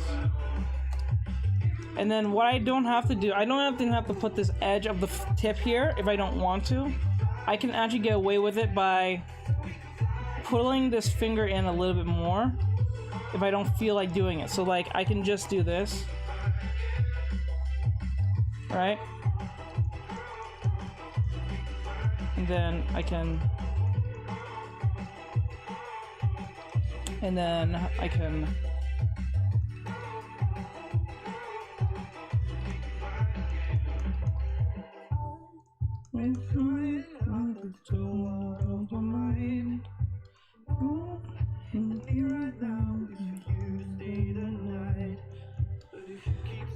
okay, like this, and then like that. So like this is the closest thing I'm gonna draw right now to hands with this particular pose. Remember, you gotta go do clothes afterwards. I know, but it's all about understanding the shape and forms of the hand itself. Or you can make it easy on yourself. I think it's Nia, the one with the doggo picture saying cheese.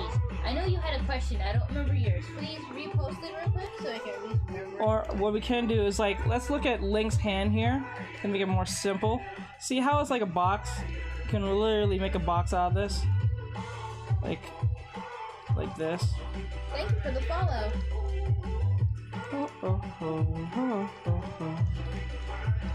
Okay, and then make the finger like this.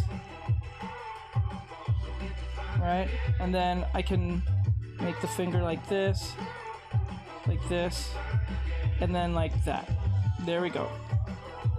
And then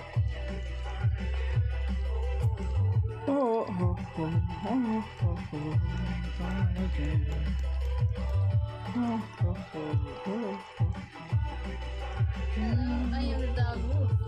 Yes. yes. You. Wolf. Doggo. So You had we a have like question. this, and then like What was that. your question?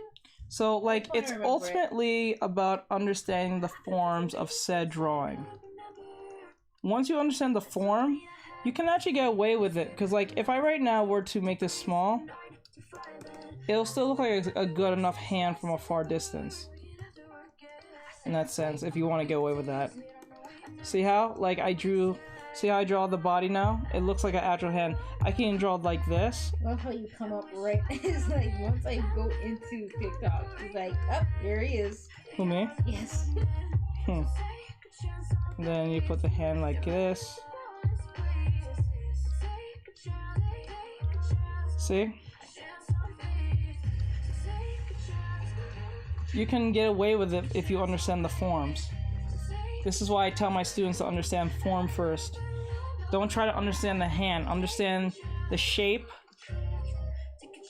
and understand the form. If you understand the shape and form, you can get away with it.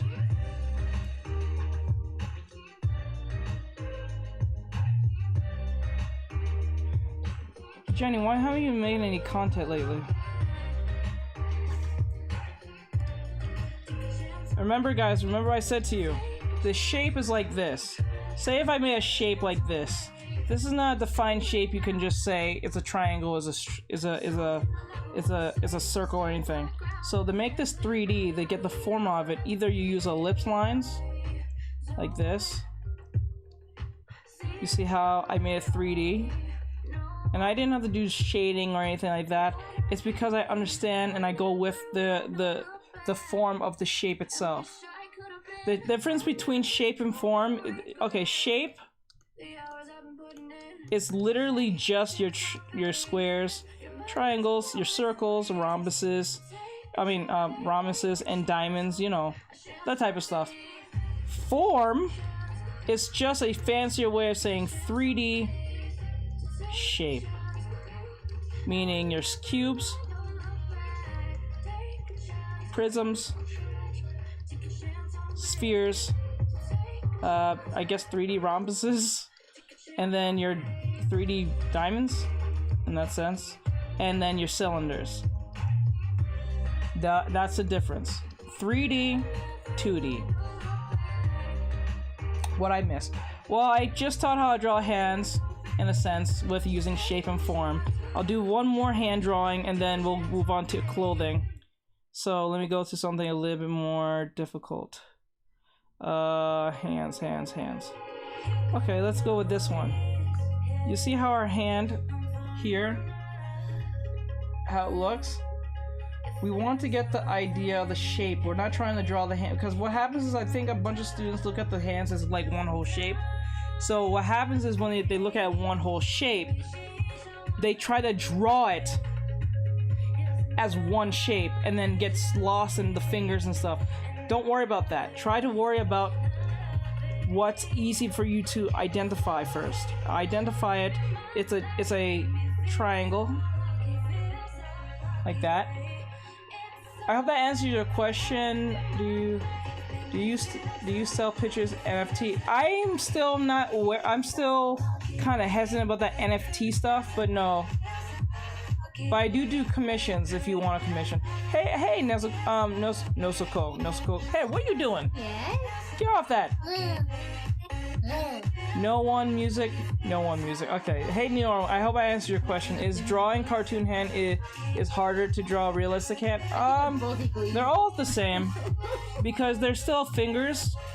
If you can, it's like if One is just less it's like you asked me, is an anime eye more difficult to draw than a real eye, or is a real eye more difficult to draw than an anime eye? What that's saying, that's just saying what an anime eye is a subtraction of a real eye. When I say subtraction, it just takes out all the extra details that is not Well, that's What not NFT needed. means? NFT means like non-fundable transaction, meaning I have the digital rights to, let's say, this drawing of this eye, right? And I have the I guess the what's the term is source code. I have the source code, or I have or the source rights of that particular of this thing. So if I want to sell it, say to you, to Chrissy, or to XJ9, even though you have copies of said eye, it's not as original as the one I gave you. Okay, it's not the same. Because it's me. It's like, say I copy the Mona Lisa and send you a picture of the Mona Oh, Lisa. so like how they do on Xbox, you have a copy of the game, but it's not actually yours. Yes. Let's put that. You have a digital copy of the game, but it's not authentically the real game. It's the game, but it's not the real, authentic So basically, you have first a game. license. to have Yes. Did you teach how to draw a body? If not, can you? I'll do that next.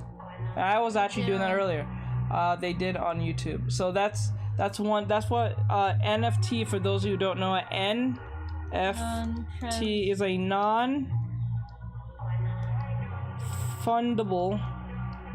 Or refundable or fundable? No, a non-fundable transaction. It just literally means that I have the rights to say this drawing, and if I sell the drawing to you, because like say you want a copy of the drawing to put on your wall or something, or you want on your as a wallpaper or something, even though you have a copy of it, it's not the original copy because I have the source code / license to it. So A non-fundable token. transaction token, you know what I mean. So that's what it is, but people have a problem with it because you can just kind of... What? Why did you put it on power mode? It makes it harder for it to charge. I didn't know that. You need to turn that off. How? Oh wait, I know. It's on your phone, isn't it? That's Yeah. my phone.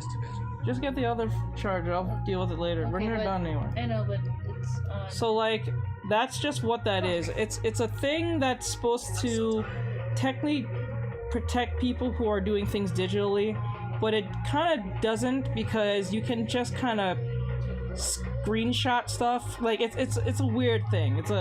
I think NFTs is a good thing, but it's not there yet. I don't think it's there in the sense of... I don't think NFT is worth it for video and picture content. I don't think it's there yet. It's getting there, but it's not there yet. I don't think it's worth it yet.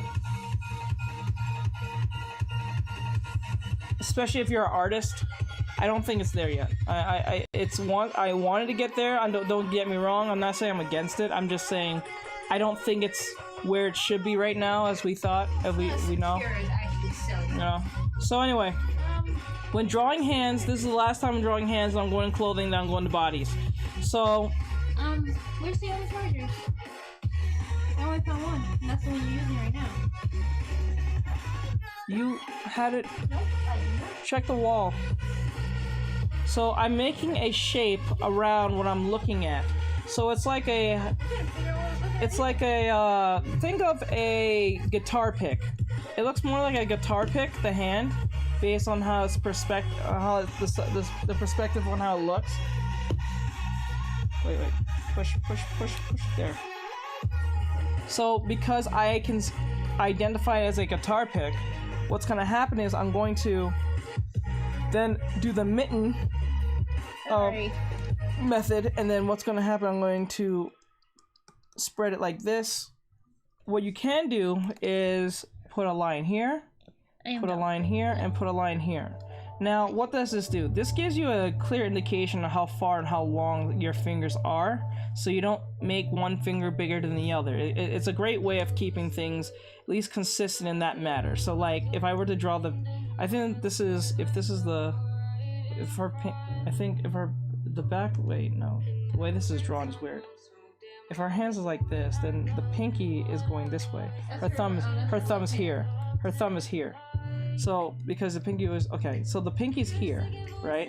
Say her pinky was going this way, right? Oh, I don't want that thick.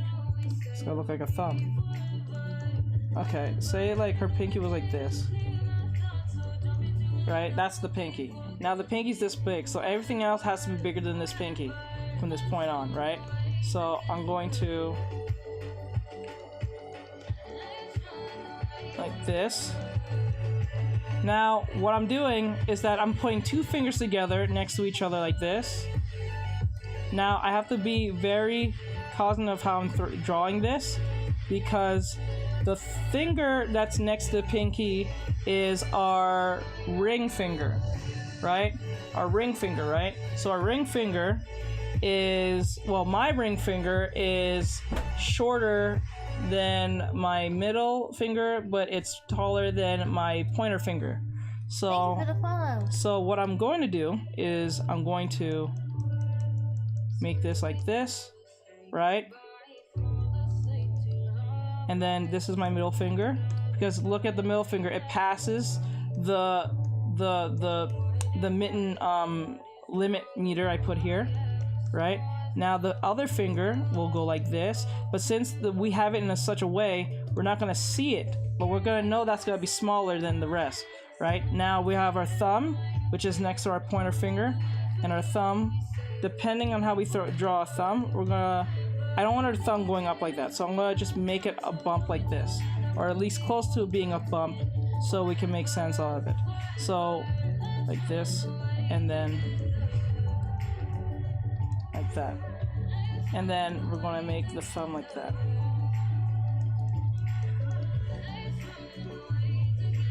This pinky here needs a little bit more fixing because it looks too bumpish.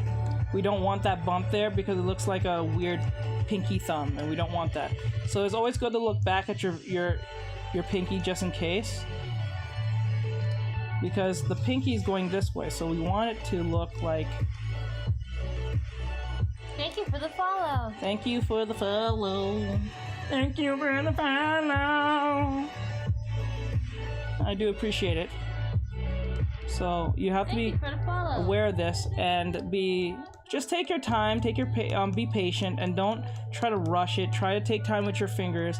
And I always say the best way to draw fingers and the most effective way to draw fingers is that you need to draw them with shape first. Draw it as a shape first, then go to the forms next. Then do the details. Thank you for the follow. Okay? So like I did before, I'm gonna try this again. So you guys don't think I just try to do a one and done and try to run off like a weasel. One, I made it into a guitar pick because that's what it looks like based on our reference. As you guys can see, I'm using it as a reference. Look like a guitar pick. I'm talking about the base of the palm itself, not the fingers, the palm itself, okay? And then I made myself my mitten, 1, 2, and 3.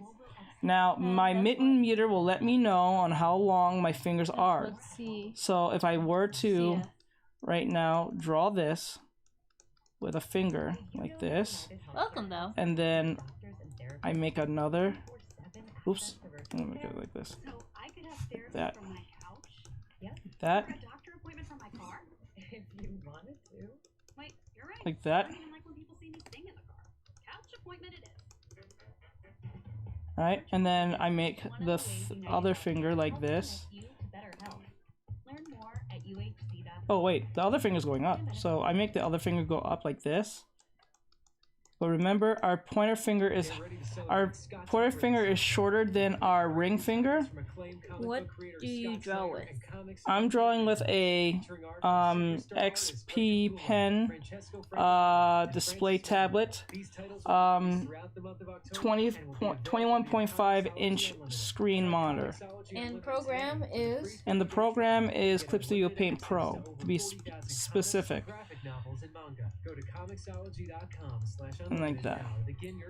So I know it's not looking perfect, but the point is to look for the shapes first and the forms. And then to make this more 3D, you can use ellipses. So what you can do is what? What they say is it's up. It's That's what? it. What? I think they have Zenitsu. That's the picture. I feel like I said it's wrong. Zemetsu. Finger is up. This, and then put the other. He's out. gotta be fancy. F in the chats, people. What happened? I'm just saying the piggy's up. F's in the chat, people. Come on, guys, give me some F's in the chat. Person in the background talking. In the background. I is Chrissy. I was little That's the sister. sister in the background. Tiny. It's tiny. The fingers are up. The fingers are up. We need the F's in the chats, though. Okay, the finger. Oop, let me put the fingers.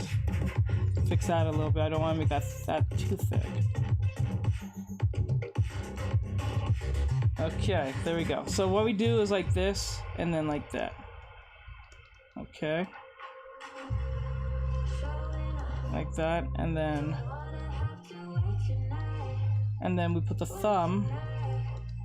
After food, I'm all sleepy now.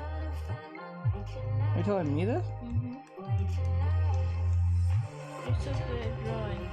I'm okay. I'm not really that good. I'm trying to practice as much as I can. But thank you. I appreciate it. Form? And form. Form is with the 3D-ness I'm giving it right now. Give me a flesh. It's not perfect for a finger, for a hand, but it's the closest thing that you can say, okay, I understand where he's going with this, in a sense. Thank you for the follow. So I gave it 3D ellipses to give you guys understand that 3D-ness. I think this finger is a little bit too thick in its length, but the point of it was to give you guys a sense of idea. So the lines was there to give you a sense of the limit of how long your fingers are, so you don't have a finger that's longer than it should be, or a hand that looks off. So I hope that answers your question in that sense. So I made sense out of the dummy drawing, like I did earlier. I made sense out of it by drawing it based on what I taught you guys. So you can use this as a form of trying to understand what's what and what works. Thank you for the follows. Thank you for the follow. Thank you for the follow. And stuff like that. So there you go. Okay, so someone asks, how do you draw clothing? Yes. Okay, so clothing is all about these few things. Number one, with clothing, let's find some drawings, some anime drawings with clothing. I think that's much better if we look at that sense, so you guys know what to look for. Thank you for the follows. Okay, so now let's look at this reference, for instance, as a form of part of this lesson. Number one is length. As weight. Or this, there's no real order to this, but weight. Oops, I made that H and a T. Wrinkles and folds. Weight. Creases, wrinkles and folds. Looseness. Oh, looseness. Tightness.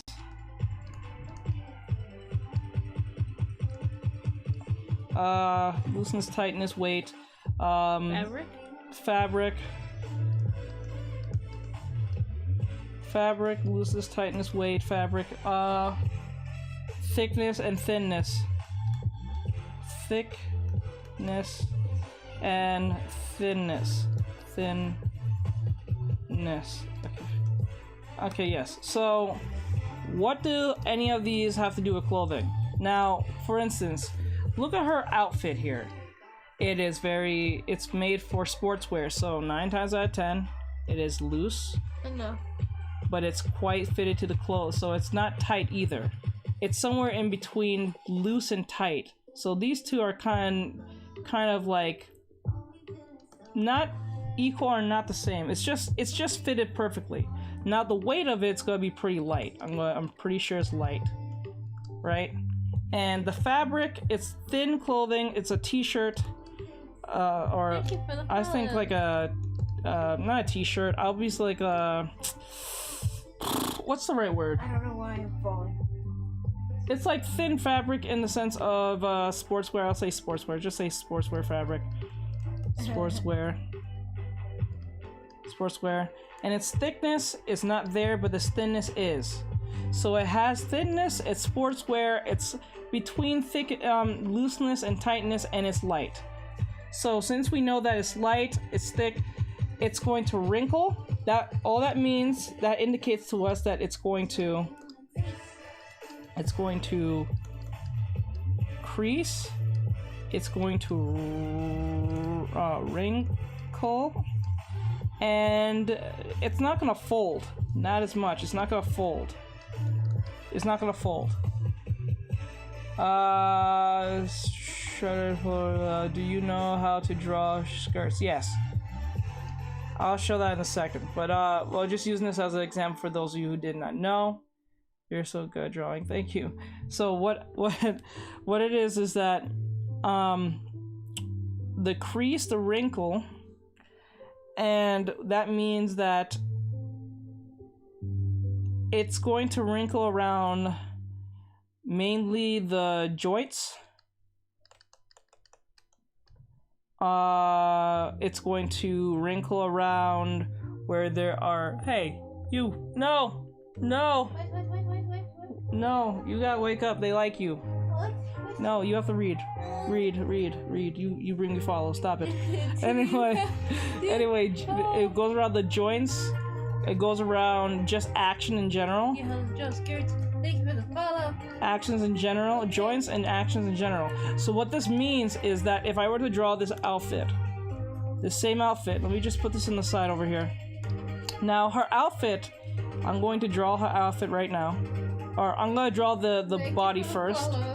Or at least half the body right now, so we can get this fast. I have no idea how I feel right now. I know, but you have to stay up. I know, I'm trying. And you know how I feel when you come and harass me. Wake up! I'd leave you alone. No, you don't. You can harass me. You harass me. Okay, her leg will be like this. And then, like, her leg will be like this. Say, like that. You be out here harassing me. Okay. Now, let me get her arm. Fluffy Bee, I like that name. Fluffy Bee? Mm-hmm. Fluffy Bee. Aw. That does sound kind of cute and strange at the same time. Very squishy. Okay, like this.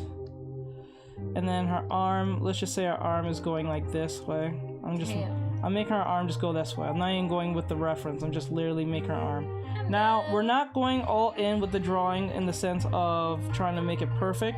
We're just trying to understand where the wrinkles go, because that's where most people have trouble with the whole drawing clothing. All right, so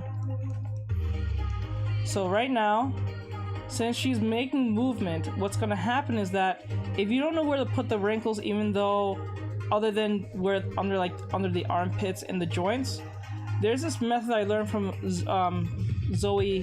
Her name is Zoe. I think his name is Zoe. Zoe Hong. My sister reminds me of older brother. Huh? What Did I happened? read this wrong? Oh, my eyes are... Use your eyes, lady. You and your sister reminds me of an older brother or of your older brother? I think it's theirs. Of their older brother? I think so. Yes, we do. Thank you for the follow. Thank you for the follow. Okay, now Sorry, my English is the bad, but wrinkle. that's fine. There's a method of understanding this. Now, That's sweet. I'm going to show you this method. So I'm going to make a cylinder right now. See the cylinder? Looks like nice. Now, since you see the cylinder, are we seeing the cylinder from top? Thank you. Are we seeing the top of the cylinder or the bottom of the cylinder? Those of you who are looking at this, is this the top of the cylinder or this is the bottom of the cylinder? Based on what you're seeing here.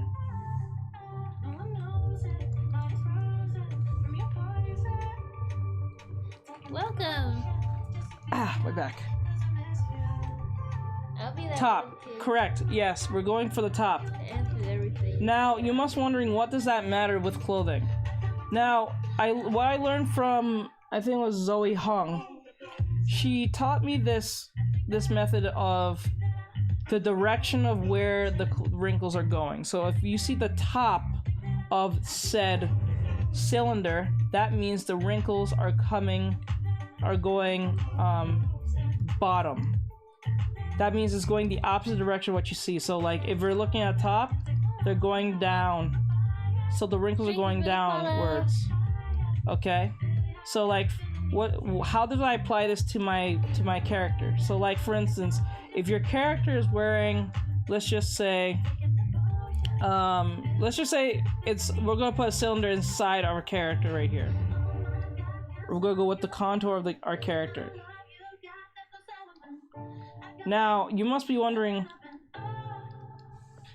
are we looking, based on how I drew this, are we going to be seeing, if this was inside our character right now, are we seeing the top of the cylinder or the bottom of the cylinder? Thank you for the follow.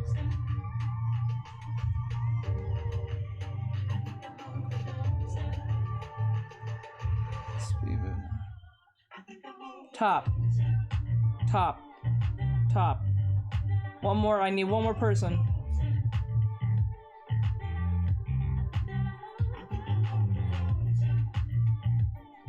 Top, okay.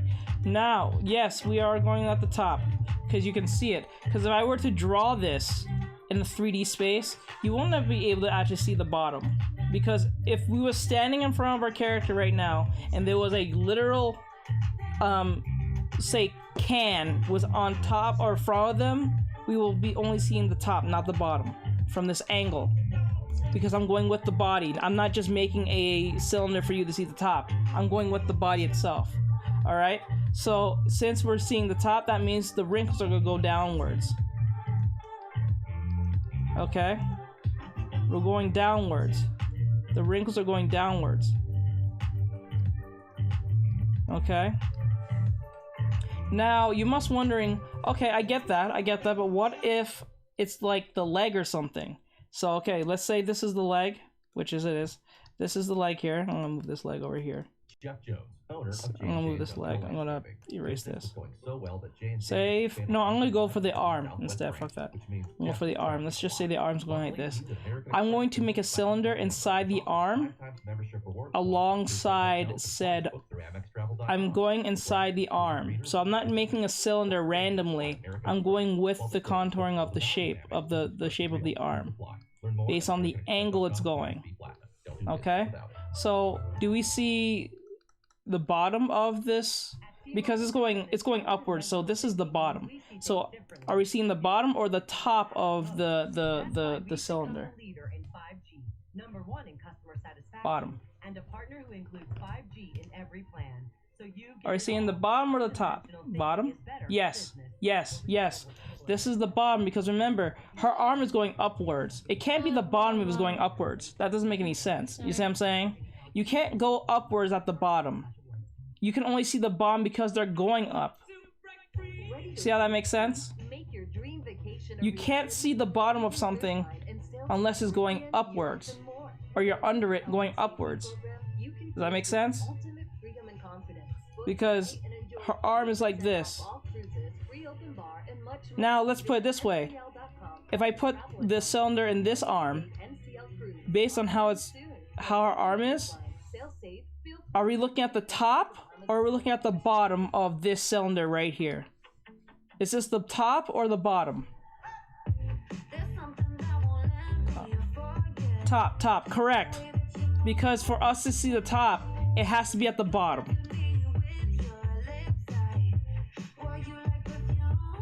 It has to be lower than us. Does that make sense? For us to see the top of something, it must be at lower center of us. To see the bottom of something, to see the bottom of something, we have to be under it to look up. Does that make sense? So because we know the shading, we know the shading type, that means I understand it clearly. Yes, okay, that's good. Now what that means is if we can see the bottom of this, if we can see the bottom of this cylinder, that means Thank you for the follow. the wrinkles are gonna go the going upwards like this. Okay? Hello. That's how it works. If we're looking at the bottom, if we're looking at the top, it's coming from the bottom. So we're going upwards. I mean downwards, my bad, I said that wrong. We're going downwards because we're going the opposite direction. We're always going the opposite of what we're seeing here. Yes, that makes so much sense. So yeah, so you will always know which way what direction the wrinkles are going. So there's never a question. Now you know where the direction they're going, you just need to know where to place them. I already said the joints. So under the armpit, maybe the knees, the crotch area, mainly the crotch area, because there's a lot of movement in the crotch area. So there's going to be always wrinkles in the crotch area in most cases, unless they're standing. Now you might ask me a question, but Jace, what if the drawing is literally neutral? What does that mean? I mean, when you say neutral, when they ask me this question, if it's neutral, like if it's literally a square, if it's like literally eye height, like if it's like a square, what does that mean? Because I know that's gonna come. What that means is two things. One, there is literally no movement and everything is compressed equally. There's no need for wrinkles, or you can put wrinkles if you want to. That's an option. So like if we had a character standing straight, like literally straight, and they didn't move once, and they're literally like a robot, that means the outfit is going to be compressed in the sense of there's no compression of wrinkles. It's just gonna be straight. It's gonna have less wrinkles. It's not gonna wrinkle that much depending on the fabric. If it's like a jacket, it's gonna wrinkle a little bit in the sense of like, say this is a stomach of a girl. This is a stomach of a girl. And her belly button's right here, right? Or like, not better yet. Oh, this. And this is her stomach, right? No, I don't want to make that skinny. Don't want it that skinny. She's gonna be anorexic as hell. What the hell? Okay, like this. Okay. And she's wearing like a jacket. The jacket would wrinkle on the edges, but it's not gonna wrinkle like this. It's not gonna wrinkle like if I made the edges like this. It's not gonna do all this. It's just gonna be very neutral to the point that it's gonna look like this. It's gonna wrinkle like this and like this and like that. There's not gonna be much wrinkling inside and all that stuff. No folding, no nothing. So no movement, minimal wrinkles. Yes, compared to a character in motion. Yes, the less motion, the less wrinkles. But I'm not saying it's not gonna wrinkle. It's just less wrinkles. Okay? So like for instance, this anime girl here. Perfect example. There's not a lot of wrinkles going on. There's like 1, 2, 3, and a little bunching here because her arm is up, and she's wearing a jacket. What? Thanks for the follows. Do you have no motivation equal? No, I read that already. Okay. Did I miss anyone? Did I say anything? idea. Yes, that makes so much sense. I want to make sure I didn't miss anyone's questions. Okay, that's everyone so far. So you see this anime girl here? Thank you. You look closely at this. She's standing pretty neutral if you think about it. Like you only see wrinkles 1, 2, 3. I'm going to zoom in on this. 1, 2, 3, 4, 5. That and 6 little wrinkles. The only time it bunches up is when her arm is up. There's not a lot of wrinkles going on. But let's get an anime girl who's actually doing some real movement, like this one. Oh, actually, this is they didn't put any wrinkles on this. That was for stylized reasons. Now let me see like one that has a lot of movement. They're very neutral in their standing. Okay, let me see. I want one that's moving. Like, I want to show you the movement. That makes all the difference. Okay, let's probably go with this one. There is wrinkling happening here, but they're using shading to do it, so it's not line for line that you can see it. Wait, if there's any dynamic poses, do we still use the cylinder? Yes. Yes. Yes. Let me use an example. I use this, let me pull out something I can... Wait. I'll use one of my old references I made in the past. I can't read that. My eyes are blurry. Okay. Read what? I already read that already. Okay. Okay, let's use this.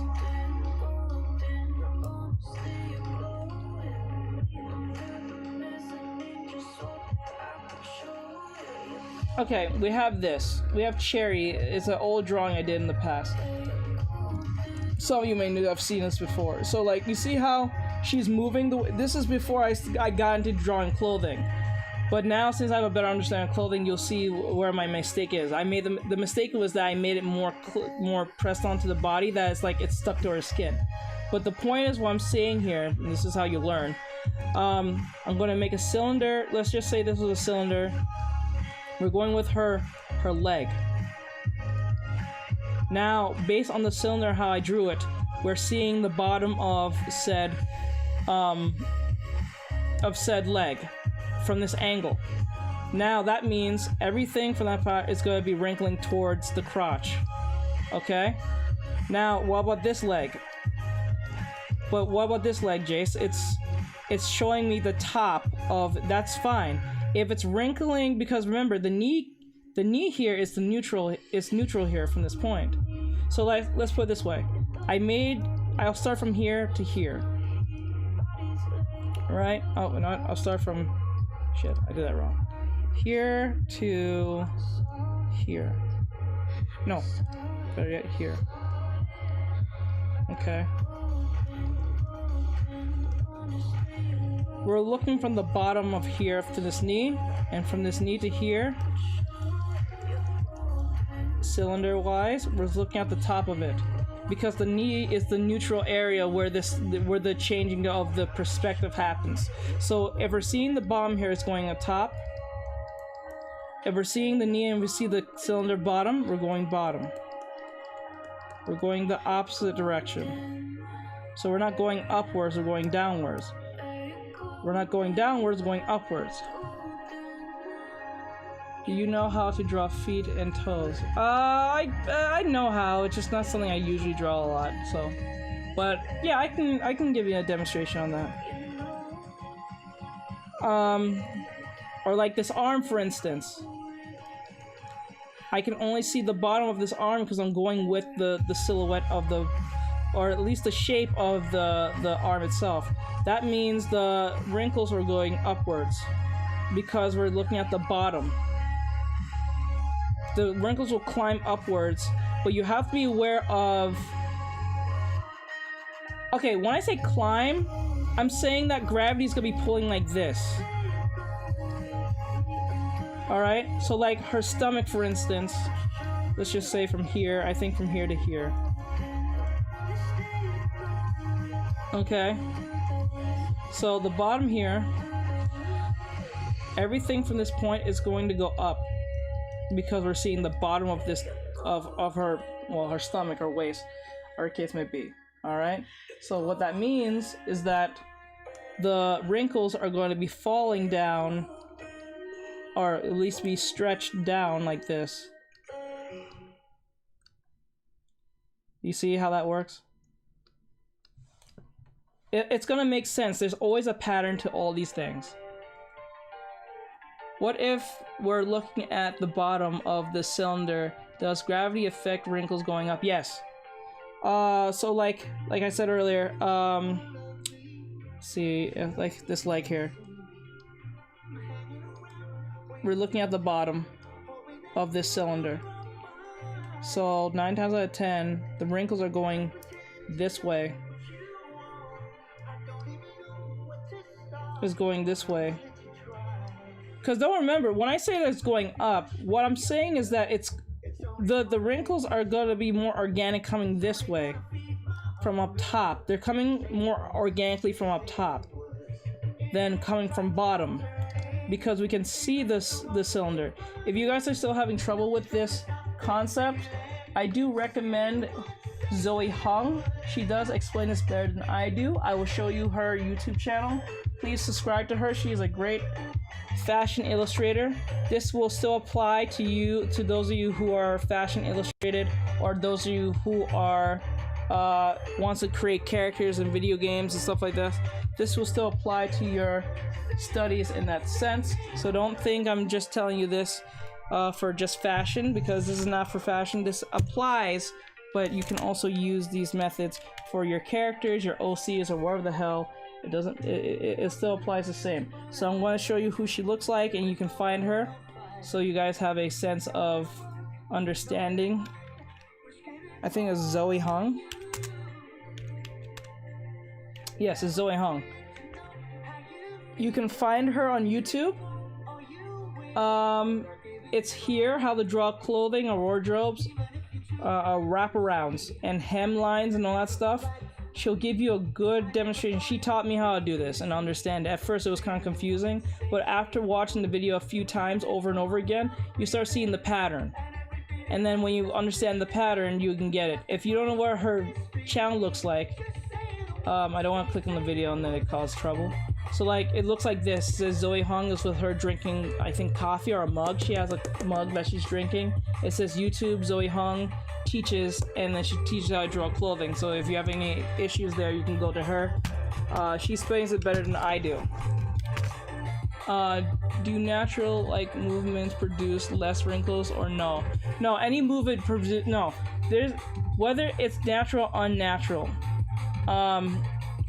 Wrinkles form by movement in general. The only time wrinkles do not form is when there is no movement whatsoever. So like for instance, let's just say our drawing is in a static pose. Let's just say a static pose. Let's say they're let's use example. Say like a static pose, like say, I think this could be a pretty static pose. Like a pose like this, right? Even though she's not bending her arms or she's not bending her knees, just the fact that her arms are out, there's going to be wrinkling, and I'll even zoom in. There's a wrinkling over here. It's not a lot, it's not that noticeable, but it is there. Let me show you guys so you guys can see the little notch here. I'm going to point it out right here. This little notch right here. You may not see it very well, but it's right there, that little notch there. Or I'm going to show you guys on Instagram as well. I forgot I know you guys exist. Or a notch right here, okay, right? You can see and find this. Hey, Itchy, I see you. Thank you for coming in today's class. You can see it. It does make movement. So like, for instance, if I were to move my arm in a static motion, it may not wrinkle as much, but it will wrinkle. And what's going to happen is it's going to make bunches on the edges of said drawing. So to give it more of a lifelike look, I'm going to turn this down. Like for instance, see how her arm is just straight down? So what's going to happen is, even though she's not moving, the wrinkling is only inside said drawing, right? But the bunching on the edges of said outfit, depending on what it is, but this is just a school uniform, it's gonna bunch a little bit like this. That's gonna make the difference here. So like if it's like this, it's gonna look like that, and it's gonna wrinkle a little bit like this or like this, but that's it, because there's not a lot happening. You can still do like this. That's more of a preference on how you draw the wrinkle, but just be very random with it. Don't try to patternize the wrinkles. That's where it loses its consistency of realism. You have to draw it very like random-ish. I'm doing this randomly. I'm not really thinking all that much on how it looks. If there's something feels off, just fix it. But like, I'm not trying to make, okay, this line here, and this line here, this line here. No, I'm just, okay, there's a thing here, then I'll put one here, then I'll put here, and then I'll put a bunch here, and then I'll put something here. It may not be a lot, but it's more realistic in the placement, or most realistic in its randomness than it trying to be a pattern. The one thing most students make mistake is trying to patternize the wrinkles. You don't do that. Wrinkles don't patternize. The only time it comes to a patternization is either two things. One, there is no movement. Two, there is movement. And three, what direction it's going. once you know the direction, what joint is moving, you can pretty much make a good assumption where how the wrinkle's gonna look in your head. There's no wrong way of drawing a wrinkle. It's just that you have to make sense of the wrinkle based on its behavior. I hope that makes sense. Okay, can you draw the lines climbing up versus the lines climbing down? Okay, so if it's climbing up, say if it's climbing up, it's gonna look like this. Let's say like this. Say like it's climbing like this. Like this. Or so. Because it's going upwards. You see that? But now, if it was going downwards, it'll be like this. See how it's going down? I'm just using this example. This is not... See how more down it looks? Okay. And there are different types of wrinkles here. There's the zigzags, there's the pipe folds. You must familiarize yourself with these terms because it makes it easier to look at things. And then when you understand the terms of these pipe folds, zigzags, and all this other stuff, you can actually identify what those come from, and you can say, okay, if it's a leather jacket, it's gonna zigzag, it's gonna fold, and that's pretty much it. If it's a skirt, it's gonna pipe fold in the sense of how the skirt is designed. I'm thinking, hey, what's up, bro? 17. Oh no, we had 100 and something earlier. I think we had 200 and something. But well, on TikTok, it's a weird thing. It's a weird algorithmic thing. We had like 200, 300 something people in here earlier. We have 3.2 thousand likes from this one stream. I think my highest was 11,000 something people watching. Oh wow, yes, okay, I think I get it. There's a pattern to this in a sense. Okay, how does the line go if the character is falling? That if the character is falling down, it depends on the fabric. It just literally depends on the outfit of the character from that point. Because if the character's falling down, say her skirt is like this. I made a skirt. Oh, Jay, I was thinking about doing another drawing for you. I don't know when I'm gonna get around to it, but I might do you another drawing one day. Because I was not too happy with the one I did commissioned for you. So I might do you another drawing when I get the chance. It's gonna take some time before I get to that point. How you been, man? I've been well. It's just been really hard work trying to get people to go to the YouTube as much as possible. We're getting close to it, but soon. How does the line go if the character is falling? So like if the character is falling, let's say she's wearing a skirt, it really just depends on the angle, the outfit they're wearing, because even if they're wearing a jacket, the jacket never truly wrinkles, it just folds a lot. So like if she was wearing a big winter jacket, let's just say, let me turn this down. Let's just say she was wearing a big winter jacket. Also, I've been working on anatomy and I was wondering, I also been working on anatomy and I was wondering if you could explain eye placement with Loomis. Okay, I was doing that just today. I'll show you in a second. I'll get to that in a second. Just be patient with me for a little bit.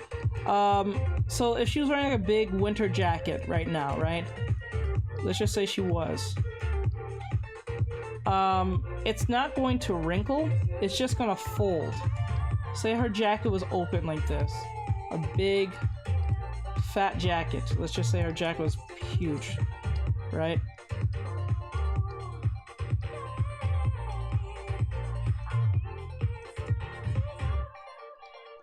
Let's say her jacket was huge, right? And, better yet.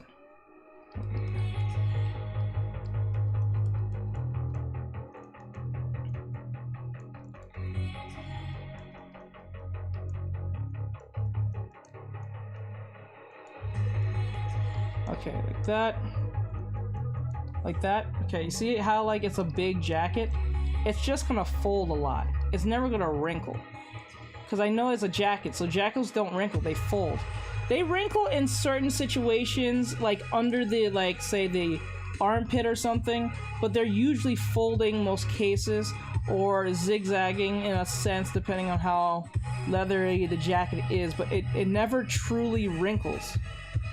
Jackets like this don't wrinkle. Maybe a leather jacket a bit too, but leather jackets and jackets like this, like a big winter jacket, doesn't wrinkle. They kind of just fold a lot. That's what they do. So you can figure that out real easily. And then when you figure that out, you're like, okay, I can narrow it down easily. I don't have to do unnecessary wrinkling and stuff like that. That doesn't need to be asked. Okay? But if the character is falling, based on your question, let me get a falling pose. Maybe I can find a pose. Because if I draw on one, that's gonna take too long. Drawing the whole body and trying to make sense of it and then give it clothing and stuff, that's gonna take too long. So I'm going to look for a better outlet by showing you a falling pose, and I'll point it out on what I mean, so it can at least answer your question in that sense. So I would just tell you straight up, but like I think it's better if my students visually see it instead of than me just saying it, because I think visually it helps more. Okay, let me type this in.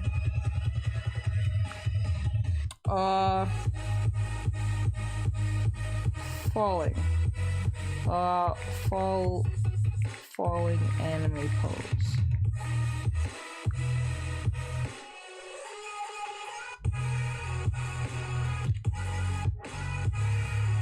Okay, so let's look at this for instance. You see how this somewhat falling pose, it wrinkles, but this is skin tight, you can tell.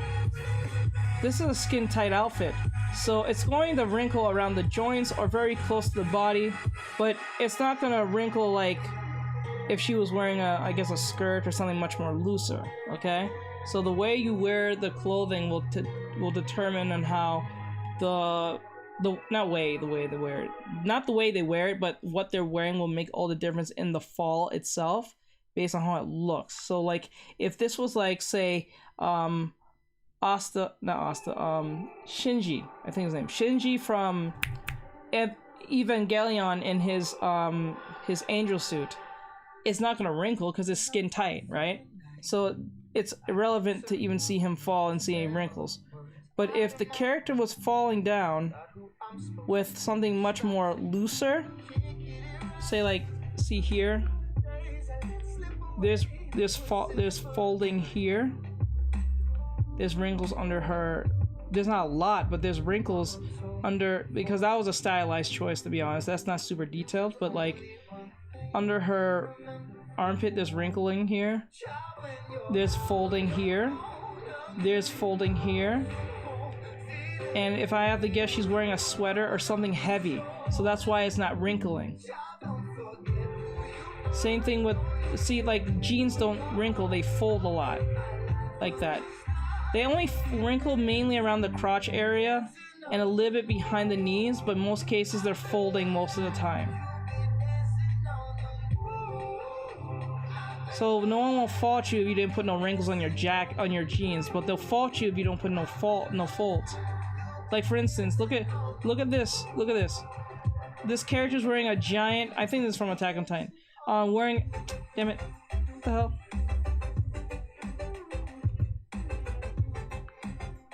This character's wearing a giant scarf. The scarf is thick, so it's going to fold and only wrinkles in like very small areas, but it's going to fold and be thick. And because of that, the sweater also does the same thing, but it wrinkles because it's much thinner than the what do you call it, the scarf. Same thing as this woman. She's wearing let me go back before I see something weird. She's wearing something that's like leather, so since it's leather, it's not gonna fold, it's just gonna wrinkle at the edges, but it's going to be folding most cases. But her outfit inside that she's wearing, that thin layer, will be wrinkling a lot. let me see. Also, I would be honored to see. Well, to get a second drawing. Also, have been a Patreon, has been helping you out.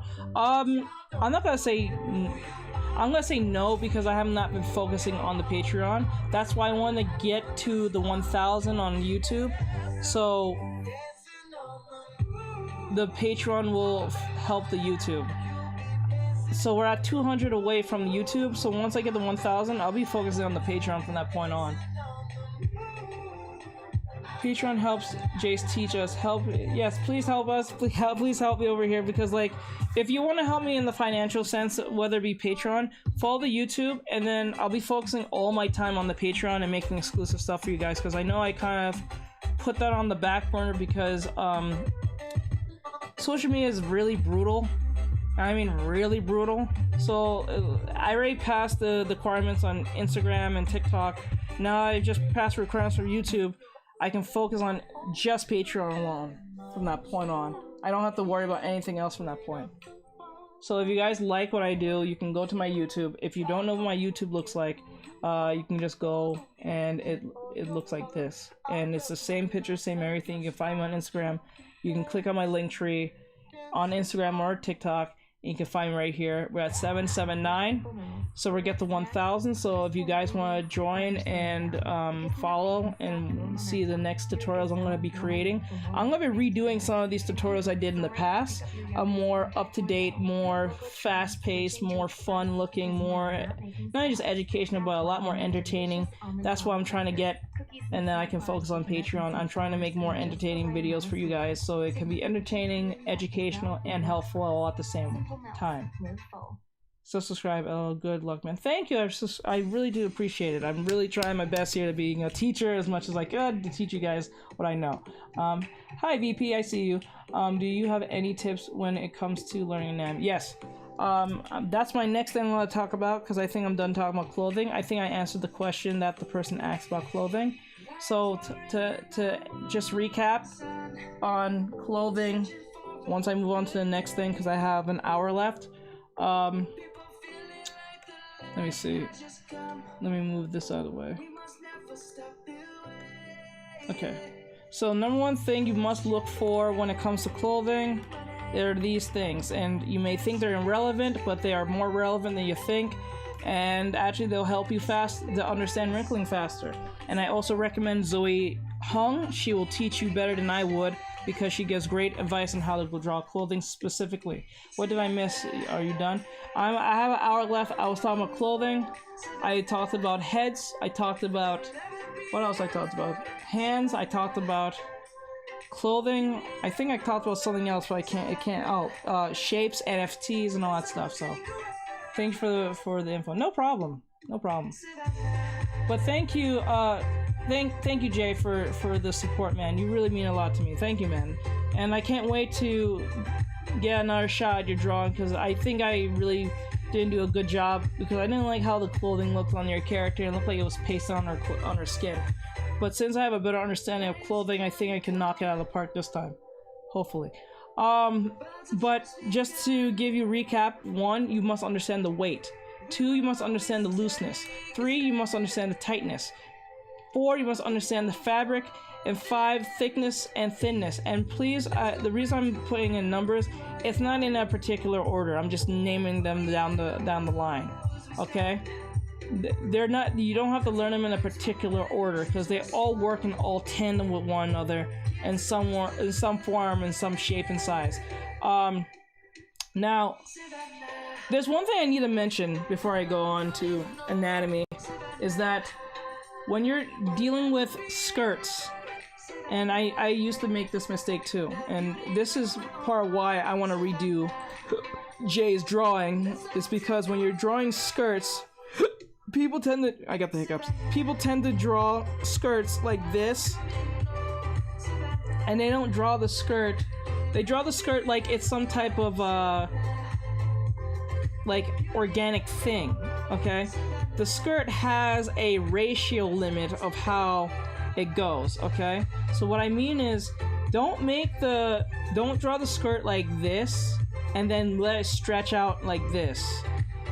they'll have the skirt stretching out for some odd awful reason. I don't understand this. What you're supposed to do is try to keep a length ratio a balanced ratio so they don't go outside said ratio. Does that make sense? So like make a circle and make sure when you're making the skirt it doesn't go outside said circle, and it stays in the same ratio of that skirt, because when that happens they tend to stretch it out and it doesn't look like a skirt anymore.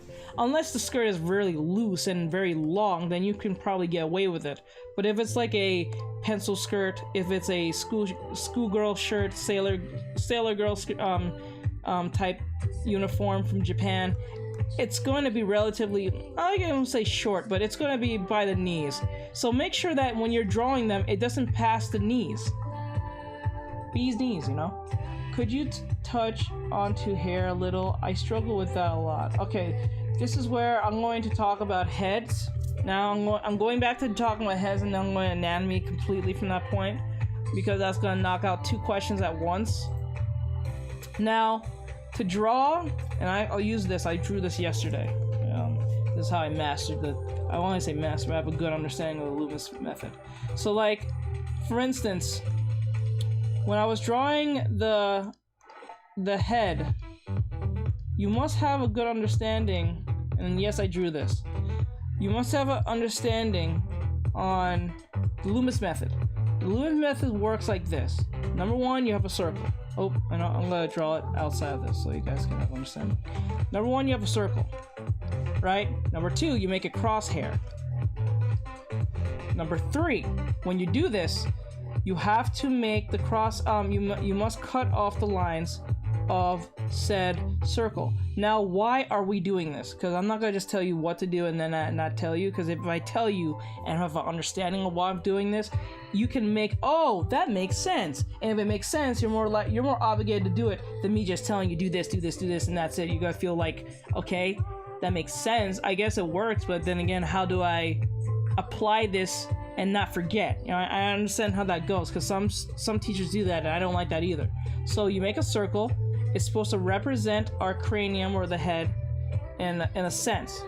Now we make a crosshair. The crosshair is there to give us the point of direction of said head, okay? Okay? Now, you make a crosshair. Make it pretty big. You don't have to pass the line. You don't have to pass the circle if you don't want to.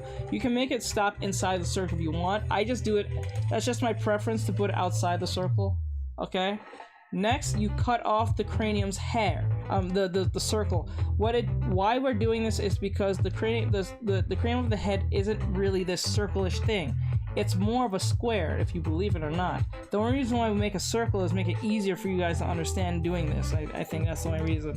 But other than just making a square, because I think it'll mess with your minds if you do it that way.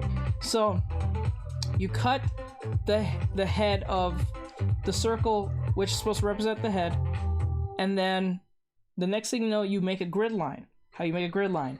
You take the edge of where it begins and ends, where it touches the inside the circle. So the lines that cut inside the circle, where it begins and ends, where it begins from cutting inside the circle and getting out of the circle, you make a grid. Please be as straight as possible. You can use a ruler if you're using a piece of paper. This still applies to people on paper as well, so don't worry if you're on digital or whatever case may be. What system are you using? I'm using Clip Studio Paint, and I'm using an XP Pen monitor, if that's what you're wondering. Oh, you mean program? I'm done. Whether it be program, whether you're using traditional ways of paper, this still applies the same. So once you get to the grid part, make sure that the line is touching the other line right here and here, and then here and here. So because it's touching the edges of said lines or the circles. Now we have our grid, but before we even do the grid, I'm going to be clear on something. When you do your first grid, and if you want this to be as equal as possible, proportion-wise, put your fingers like this and slide down your top finger here, put your top finger or bottom finger, thumb here, and slide down and stop. Your top finger should stop at the bottom of this grid because, and you don't move your fingers, just slide right down and then just put a line here. Be as straight as possible. Don't just put a random line, but like be as straight as possible when you do this. Because what this does, it keeps things proportioned and equalized between the two squares in that sense. Okay? Gotta go, my Wi-Fi is acting up. Okay, crazy. Thank you for coming in, man. I'm gonna be getting off in the next, 45 minutes. So, just to be clear, put your finger here, slide down, and make a straight line like this. That's it. And now, it should be proportional, but I'm not using a ruler or anything. I'm doing this pretty fast. I will take my time, but I'm just giving you guys, because I don't want to go over the time. So, the line's here. Good. Now, are we done? No. Now we're going to do it again. We're going to take that same method with the finger thing I just did and do it again. Now you're going to make another line like this. And why am I doing this? The reason why we're doing this is for your chin. This is where your chin stops, okay? So your chin will stop here, okay? Now this line that we made earlier, that's for your nose. This line is for your eyes. And, well, actually this is more like for your, this is more for your forehead. This is your forehead, actually. This whole gap here is for your forehead. This is where your hairline is. The very tip of here, the last line here is your hairline. Hairline. That's your hairline. This is for your eyes. This is your forehead. This whole gap. So your eyebrows can be here in this whole gap because it's your it's pretty much your forehead. Okay. Okay. I hope that makes sense. So this is your forehead. Put your eyebrows here. This is your eyes. So you make your eyes in here. But before we get to that point, put the nose, and this is where you put your chin. Chin, okay? Alright, so all we have to do next is just actually construct our head now. Since we know where our landmarks are, we just need to construct our head. Now we're gonna construct our head like this. And stop here. Since we're making a male, his chin is going to be pretty flat surface like this. Now, I'm gonna make something clear so it makes it easy for you guys to see this. I'm gonna turn it down. I'm gonna turn this down a little bit. Right? Turn this down even more too. What's gonna happen? I'm going to use a blue so you guys can see it. What's gonna happen is that I'm going to make the actual head now. So what we're gonna start is from the line here. Oops. I'm gonna start from the line here. And here. Okay. Like that. Now we're just gonna go alongside our head like this.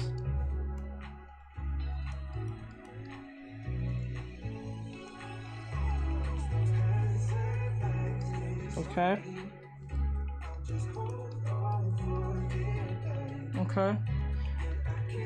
I have 3D drawing homework. What should I do? I have a 3D drawing homework. What should I do? I would do the homework because, well, yeah, homework. Or you mean, okay. So once we do this, we're going to apply our ears because that's going to be pretty annoying to deal with, in my opinion. But we're going to deal with it now. Okay, like this. Now our ears are, now to know how to construct your ears stop at the tip of your nose and at the midsection of your eyes. Alright, so let's just make our eyes real quick. Let's make our eyelids here and here. Okay, what's gonna happen, our ears is gonna start here and it's gonna stop here at the tip of our nose. Oops, a little too, I should overshot it there. Right here, the line will be here to give you a good indication where to stop, so you don't have to like guess it. that much. So you go up, down, and then stop right there. Same thing, vice versa. Up, touch the tip, because here's the line, touch the tip. Right here, and then like that. Remember, the ears don't have to be technically perfect, it just has to just mirror each other pretty well. Okay? Now, once we draw our ears, we're gonna go for the fun stuff. Now we're gonna go for our eyes first. I will go for the eyes first. Or no, I'll go for the nose first. For some of you, maybe the nose is a big deal. Now, if you're gonna draw the nose, you might draw the nose realistically. I would go anime.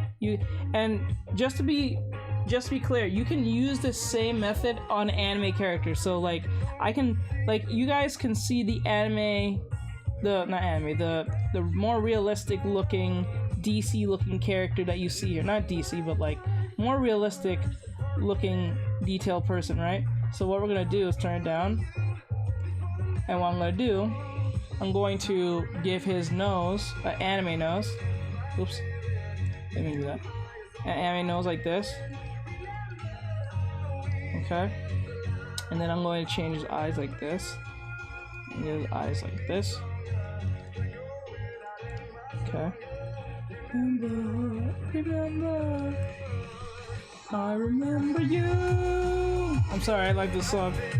Okay, so we're gonna pick the eyes like this. It's alive. I remember you. Okay, and we're gonna give his eyebrows like this. It doesn't have to be perfect eyebrows, but you know they're eyebrows. Or what you can do is just give the one eyebrow like this.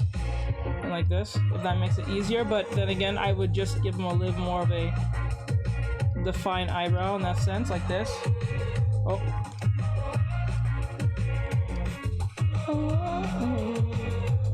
Like that, or something. And then his mouth will pretty much be here. I can almost see it.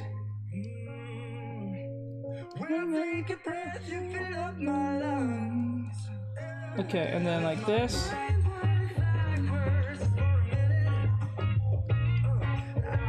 Now, we're getting to the point of doing the hairline. Now, our hairline is here. That means anything stops here. In the sense of, it only stops if the hair falls down from here.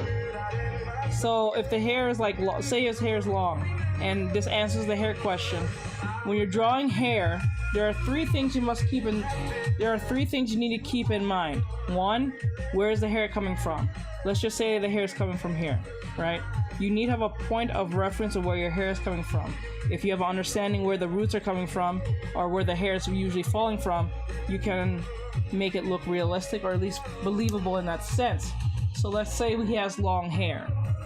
His hair will be coming from this point of thing. So all the hair will be coming down here, here, here, here, here. Everything will be falling down from this point of reference. Even if the hair is all the way over here, it's coming from here.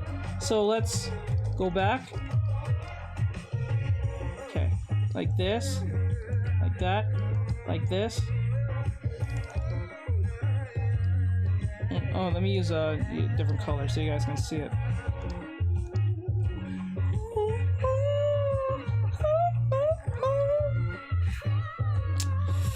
I remember you.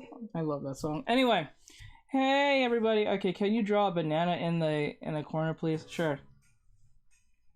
Yeah, I'll put it right here.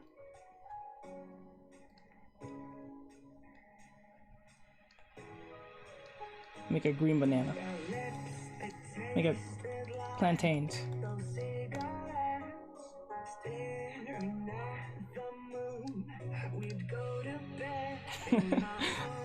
I think I could draw a better banana than that. There we go. There we go. Plantains. With a coconut. I'll put a coconut next to it too. Hold on, let me get that brown over here. A little coconut. Coconut.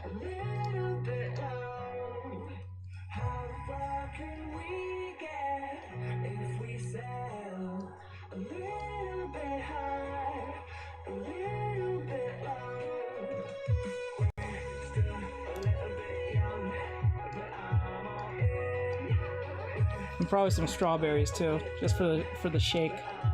Do it for the gram, bro. Do it for the gram. Little strawberry. Little strawberries. The old fruits.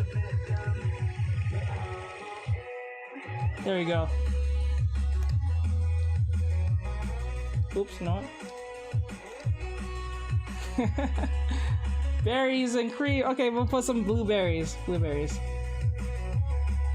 Blueberries. Little blueberries. Oh, you little blueberries. Oh, just doing their thing. And some and some green grapes, because I know everyone likes green grapes too. Little green grapes.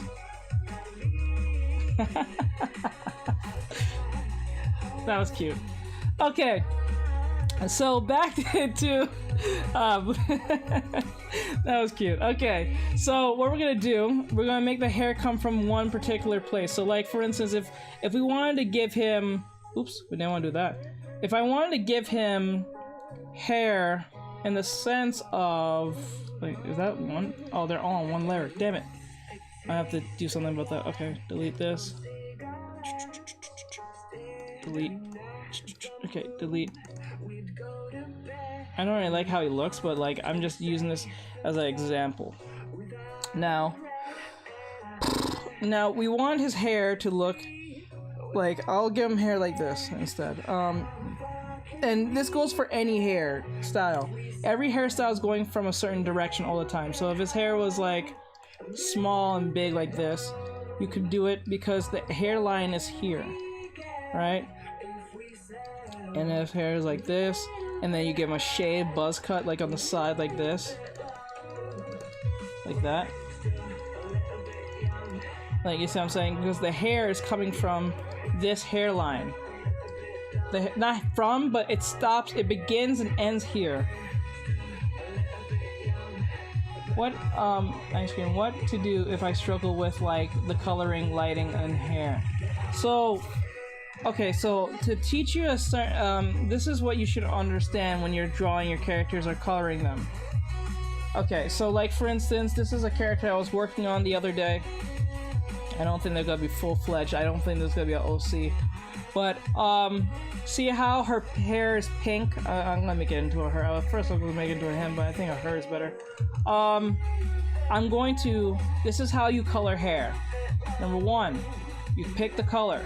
Number 2, you go to said color, but before you start doing the shading, because you pretty much put the base color in, so you're gonna do the shading part. Before you do the shading, you must know your direction, your light source. Your light source, let's just say, is coming from here. From up top, and it's literally coming this way. Now, everything from this point, anything back here, back here will be shaded.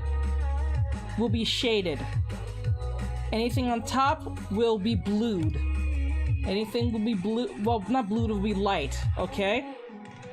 That should make sense. Like, think of it as bullets. Think of like raining bullets. I know that's not the best idea, but like think of like raining bullets, and you're trying to hide from said bullets. Not necessarily spells. Hail of ice. That's better.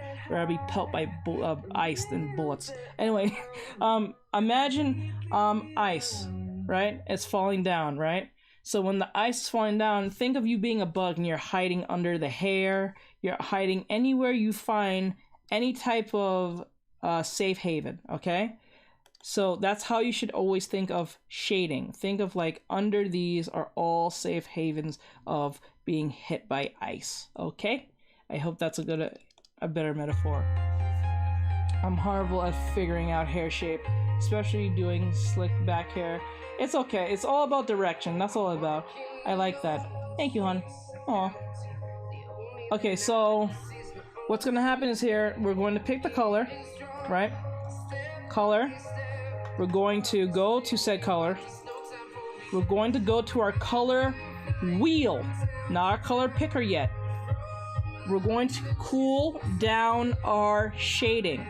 When you're using shading, you're cooling down the color, okay? What does that mean? Warm light makes cool shadows. Cool light makes warm shadows. I hope that makes sense. Okay? Warm light makes cool shadows. cool light makes warm shadows. I know that sounds like a tongue twister, but think about it. Warm makes cool, and cool makes warm. Okay? And you'll see what I'm talking about in a second. So like, some of you may have heard this term before. Color temperature. Okay? So how this works. So I'm going to pick a color. Okay? Oops. I'm going to pick a color. Right? And what's going to happen is that I'm going to pull down, because since we're in red, we're pretty much in red. We're in the warmest area of any of the colors. So how do we cool down our red and get a shade?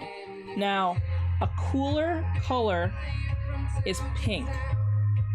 Pink is a cooler color compared to red. Now, please be aware of something here. In color theory, red. Oh, let me make this more darker. Red. Oh. Okay. Red. Orange. Yellow. And pink. Yeah, and pink. Yeah, pink is all warm colors. Okay? Okay? Blue, green, purple are the coolest colors on the spectrum. Okay? Well, let me see. I am horrible at figuring out here. Don't worry, we'll figure. You'll know. What's with the laughing face over there?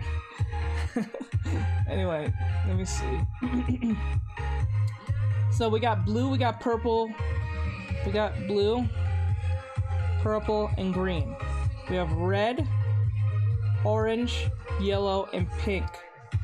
These are the warmest colors on the spectrum. These are the coolest colors on the spectrum. Okay? This will play perfectly in this. Now, how do I cool down a warm color? Okay? Just the whole red. I'm sorry. I'm sorry about that.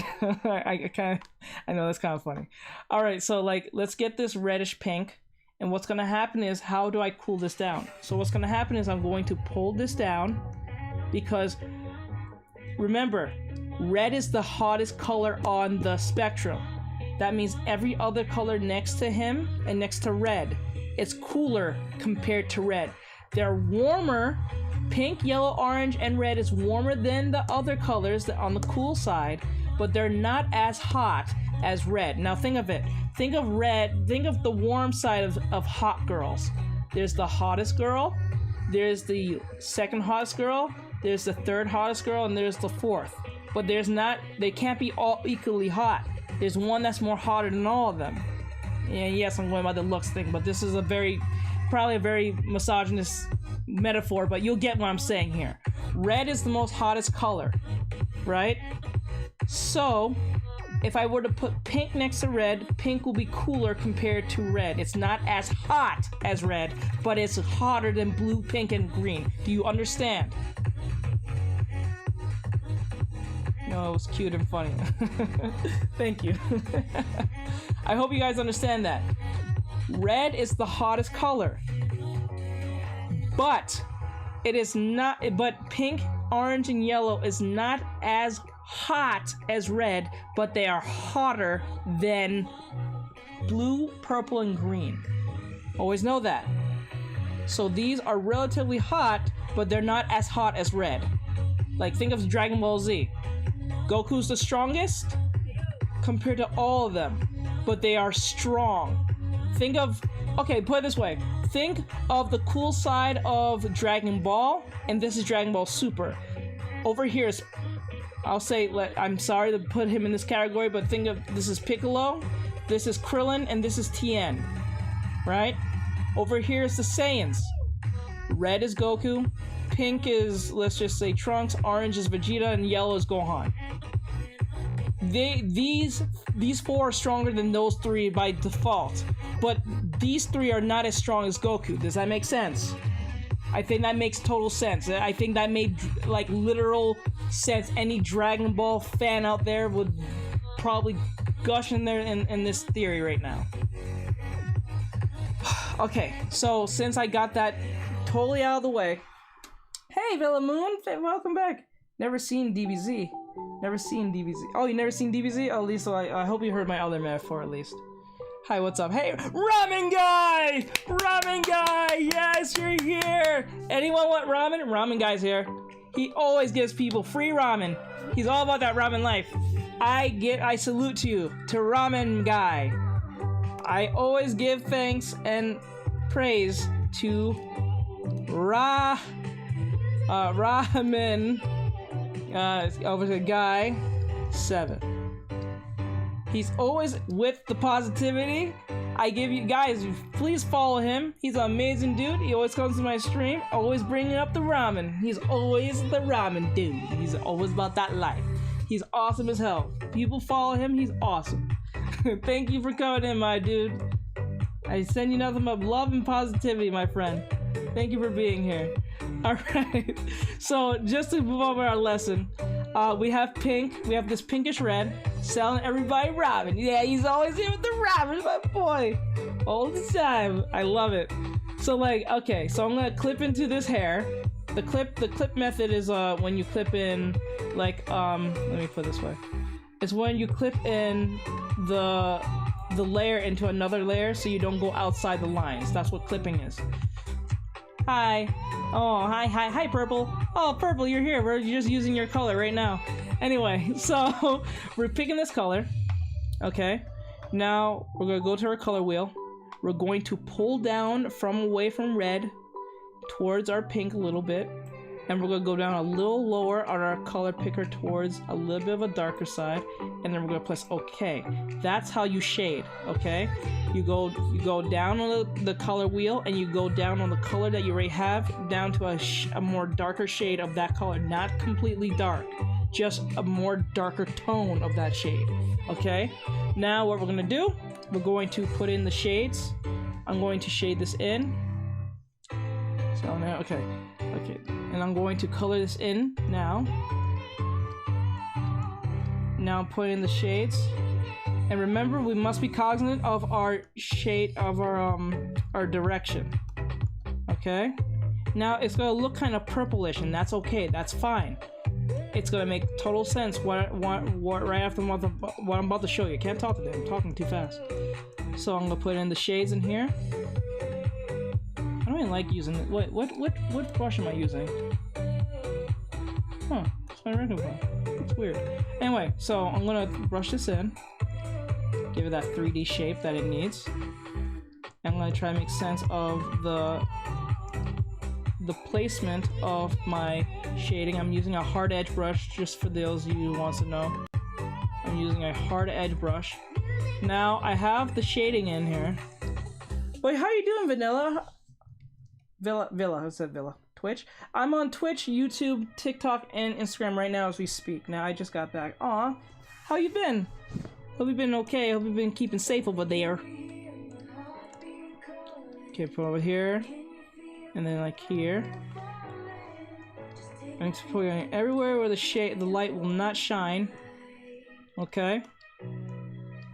Now, sorry for not being here for. Hey, it's over. It's okay, Purple. Don't feel no way. I understand. You're perfectly fine. You're okay. You're okay. You're friends with us. Don't worry. You're not hated. You're more than loved. Don't worry about it. All day, bro. Okay, so we're going to put this through here. Good. Just here, making new OCs, but still struggling with a few stuff. Don't worry. On Saturday, I have this thing called OC Saturdays, where I work on an OC and give my process on how I make an OC. So if you want to stick around till then, like not now, but like if you want to still stick around, that'd be awesome. But if you rather wait till Saturday, I'll be here on Saturday and I'll be giving my lesson on how I do my OCs. Maybe it might help you out there. That's what I do. Okay, now I put in my colors, my shading colors. Now what do we do next? I have to go to see you later, teach. Okay, later, Renderix.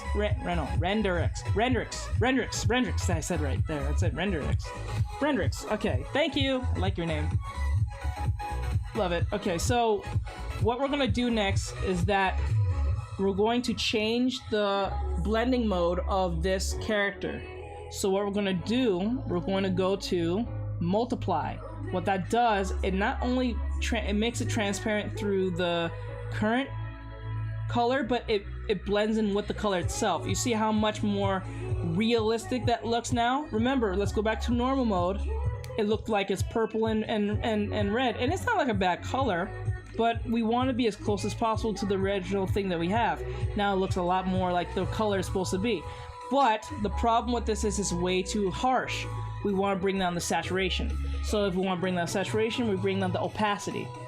If we bring down the opacity, we leave a little bit of saturation there at a 68%, then it looks more realistic in that sense. Now, how do we get an even more realistic look on that drawing, on this coloring? Simple. We make another layer. Excuse me. We make another layer.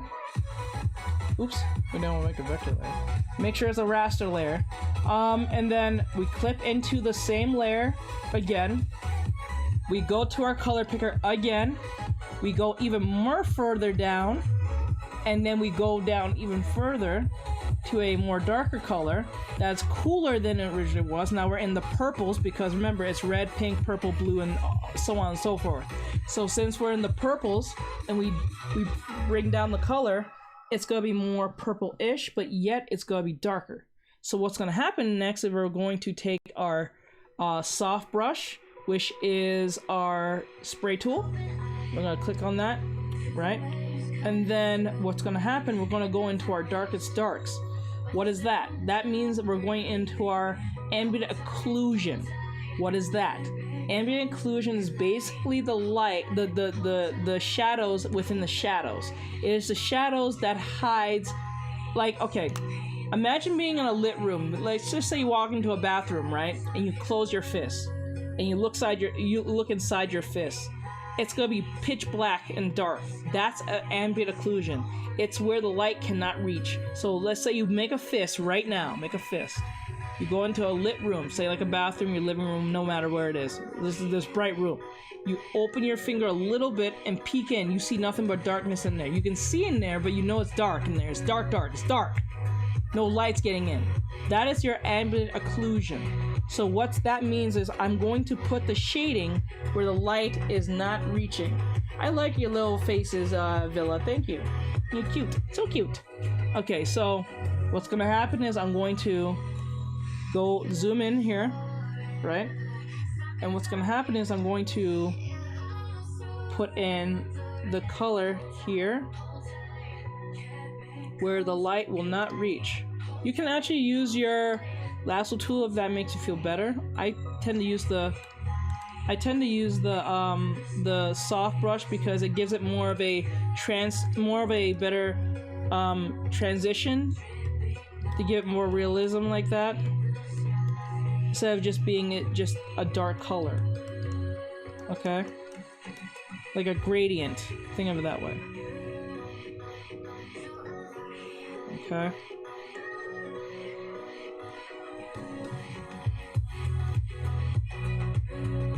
Okay, I'm gonna erase this part because we don't. Okay. And then, oops, what am I doing? What's going on? No. Okay, so I'm going to, and remember to keep it, how to keep it really like into the shade. You must shade it within the shade. So only shade the place where you already shaded. Shade inside the place that you already shaded so it can feel more realistic in that sense. Don't shade it in random places and not know where it is. It's usually in the places where the light cannot reach or cannot hold up to. Okay? And try to use a bigger brush. Don't try to use a very focused brush because that point on is going to just become a hard brush. And you don't want that. Not at all. Okay? Such a good example. Thank you! And then what's going to happen is we're getting more like a Dragon Ball Z type look, like more of a Dragon Ball Super on the way they shade, but it still applies the same. So we're going only, and don't be so loose with it. Be very subtle. be very subtle where shading would be. Like, it's shading within shading, so don't shade in the shade just for the sake of because there's shade there. Shade where you know the light cannot reach. So I'm being very subtle with it, okay? I'm being very subtle. I'm not trying to put in everywhere as much as possible, only where I think or I feel that the light will have a hard time reaching in, okay? So I wouldn't put it in this area at all. I put it somewhere in between here, where it's very thin at the edge, or right here. Okay? Okay. Alright. Alright, and then we're going to go here as well, a little bit to the edge here, because it's behind it, and that's it. Okay, I think that's a good enough example. Oh wait, let me go a little bit in between here too. Okay, there you go. Alright, and then what we're gonna go and light it here and here. Alright, I think that's good enough. I think, yeah, you know what, when I think about it now, this drawing looks like Frankie from what do you call it? Foster's Home for Imaginary Friends. I'm dating myself here, but it is what it is. Okay, like that. Now, what I'm gonna do next to give it a little more life, I'm gonna go back to my layer. I'm going to put multiply on it. It's gonna darken that, but I'm going to pull down a lot of it here to a 53% and keep my regular shading at probably a 84. So it feels more dynamic in that sense. Now our shading is a lot better. Now next we need to do is our lighting, which is going to be much more easier to deal with because we already know where our light is because it pretty much shows. So what we're going to do, we're going to click on our base color here. Then we're going to go back to our color picker. Now, since we're in the warmest area, we're right in the warmest area of our hair. That means we're going to go brighter then. We don't need to move up because we're right in the warmest area there is. It's not going to go backwards because we're in the light. So we're going to go brighter than we originally are. So we don't need to move our color wheel. We just need to go up in our color picker in brightness, in tinting. Okay? So we're going to take our hard edge brush and we're going to make it pretty big. Okay? Alright. And then what we're going to do, we're going to clip into our drawing. And then we're going to shade in, oh, not shade in, we're going to color in our light. Now, be very aware, don't go too white, not yet. I'm gonna even do this again. I'm gonna grab this again. I want to go up a little bit in brightness, but not too much. Because we don't want that to happen, because it's gonna look too like white and it's gonna look weird. So we're gonna brush in our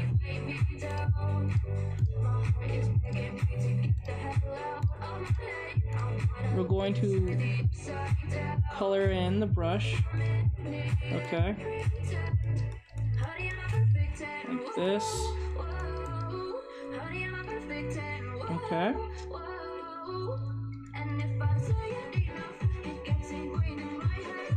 Oops. Too much.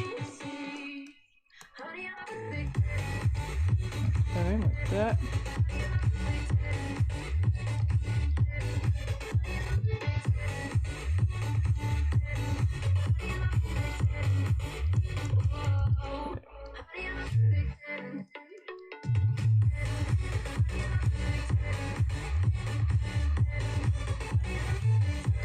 Okay. Hiya, I've gotta sleep because work early. Do you have tips on hair flow? Yeah, just my tips on hair flow is that you need to, one, understand the behavior and understand gravity. If you understand the gravity, the hair flow won't be that big of a deal. If you have big hair, if you have hair like this, it'll flow, but it's gonna stay very static. It's gonna stay back and forth like this. But if it was long hair, if the wind is blowing, you have to be random with it, but make it in big chunks when drawing it. If that makes sense. if you're still confused, you can come back on Thursday and I'll give you explanation on that on Thursday. On my, what do you call it? Just remind me. If that makes it easier on you. Okay, I put in my yeah, I've got to sleep because early. Okay, I read that. I hope that if you can come back on Thursday, I'll be there. What time? 6 p.m. to 10 p.m. It's 9:45 p.m. I only got 20 minutes left, so I don't know what time frame it is for you, but at 6 p.m. for me, it's on Thursday to 10 p.m. Because I'm on the East Coast, I think. Okay, so to answer the question here with the hair, with the coloring, next in our layer blending mode, we have to put the hair on overlay. Now, why do we put on overlay? Overlay tends to make the colors more vibrant and make it more relatable to the hair that you're dealing with. Alright? So the last thing you need to do is make sure that you put in the highlights, and to put the highlights in, you put in where the lighting is. So how do you do this? Hold on, let me turn that on. There we go. How you do this? Then next thing you know, you put in multiply, and then not multiply. You put in highlights. Sorry, it was highlights. My bad. Is that glow? I think it was highlight and glow. And then you take your soft light, and then you go up pretty high up in the brightness area. Right, so that would be about 11 p.m. UK time. I think so. Yes, I think you're right on that. I'm sorry. I tend to get everyone from outside my country, so like it's kind of hard when they ask me to come to their live streams and stuff, or like be on time for them. So like it's kind of annoying. So I can feel the struggle over there.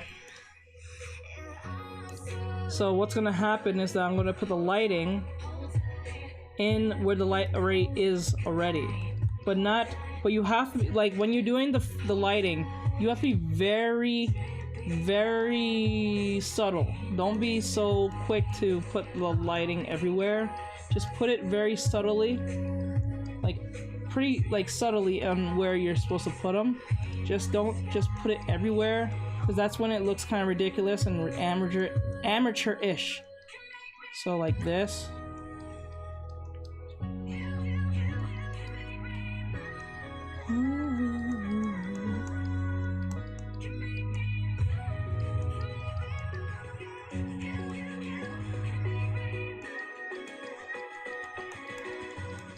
Okay. Like this. Now it looks a lot more full of life in that sense.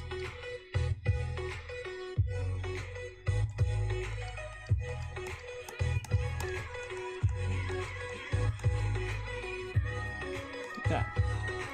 Thank you so much. No problem. No problem. Reaper's Moon. Hey, Reaper's Moon. Hey, is that Villa Moon? I think that's Villa Moon. Reaper's Moon. Is that Villa? Is that you, Villa? Or that's someone else. I think that's someone else. It could be someone else. Could be just a quinky dink. Now we're near done, and our final thing we need to do, and we're putting some highlights at the edge of the shadows here, because we want to give it a little more 3D-ness. Okay. Now, our last part we have to do is bring in not ambient occlusion, but bounce light. So let's just say, since we use a blue, what's gonna happen is, wait, okay. Oh, I didn't put in the highlight. There we go. That's a lot better. Now it really pops. I forgot to put that there. So that's the case. Let me fix this. But I'm Moon, but I go to many. I hear you. You go by many names. I understand. I understand. I get it. There we go. Now we have our hair to look the way it does.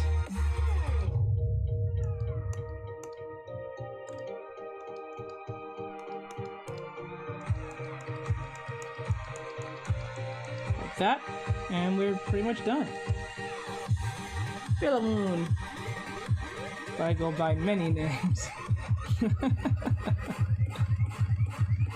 Okay. Like that. Now our hair looks amazing. Almost. We're near done. We have one last thing that is called bounce light. Now we said we was going to just use light, but I'm going to use blue light because that was originally what was in front of it. So what I mean by this is, let me see. Did I still put it under that same thing? No. I think I did, but it doesn't matter now. So we're gonna put the blue. So what's gonna happen is we're going to take our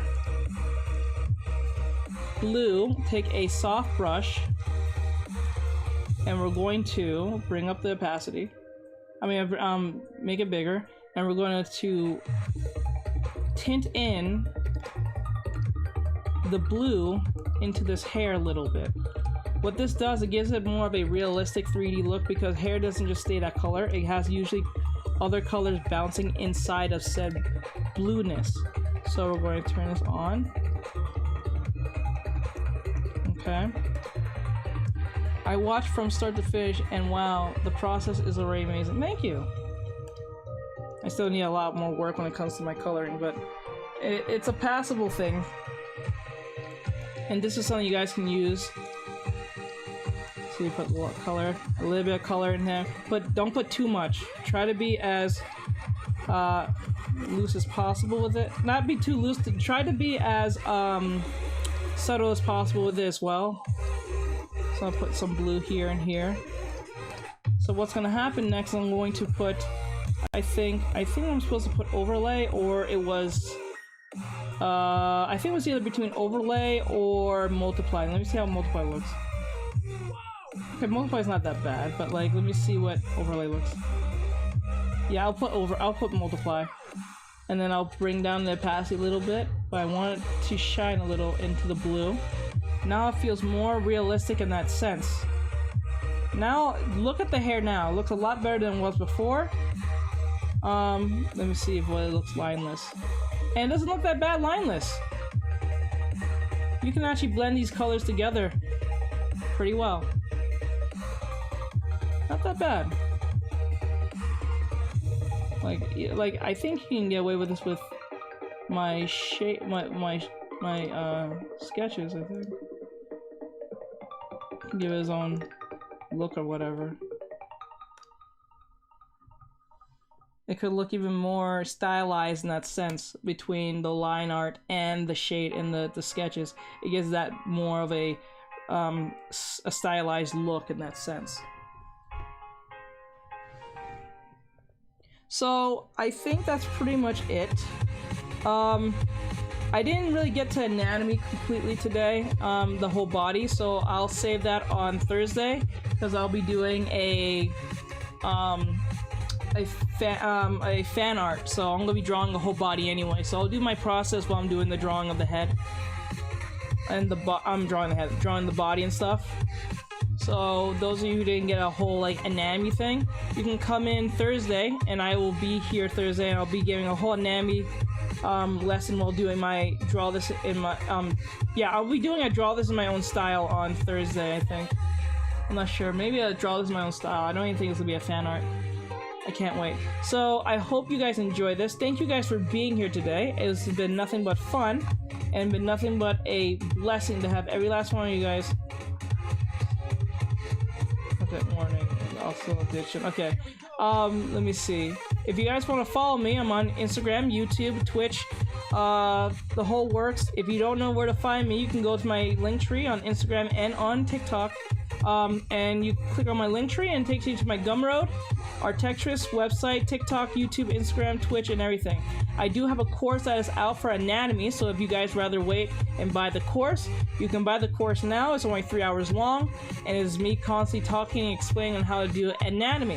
Now, just to let you guys know, it is $60, but if $60 is too much, you can get $10 off by using my code ULTRA, but if ULTRA is still too much for you for $50, you can actually rent the video, videos. It's a course for 3 hours. It's a 3-hour course, and you can have the video for 30 days to 72 hours as long as you want for 30 days. So you're paying $15 for 30 days, and you get to learn it, and it teaches you all the factors that you need to do the drawing. So it teaches you how to draw this all the way to this, so you can use it and apply it to your own drawings and stuff like that. So I hope you guys can try it out. If you still don't know where to find it, you can still go to my Instagram or my TikTok, click on the link tree, and it'll take you straight to my Gumroad. You click on the Gumroad, and it takes you straight to Gumroad to my course. It's a 3-hour course. It's me telling you a bunch of stuff that you need to learn, how to do anatomy and how to construct your drawings and all that stuff. It's 5 videos and it's 3 hours course. So if you want to try out, please give it a try.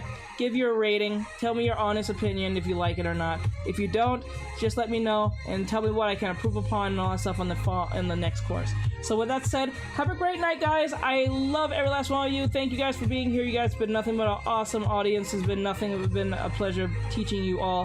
Have a great night. Keep safe. I'll see you guys on Thursday.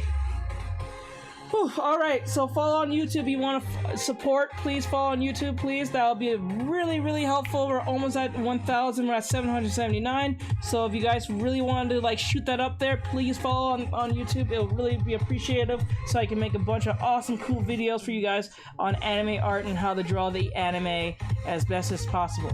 So I'm out, guys. Have a great night. Keep safe. Love every last one of you. Bye-bye.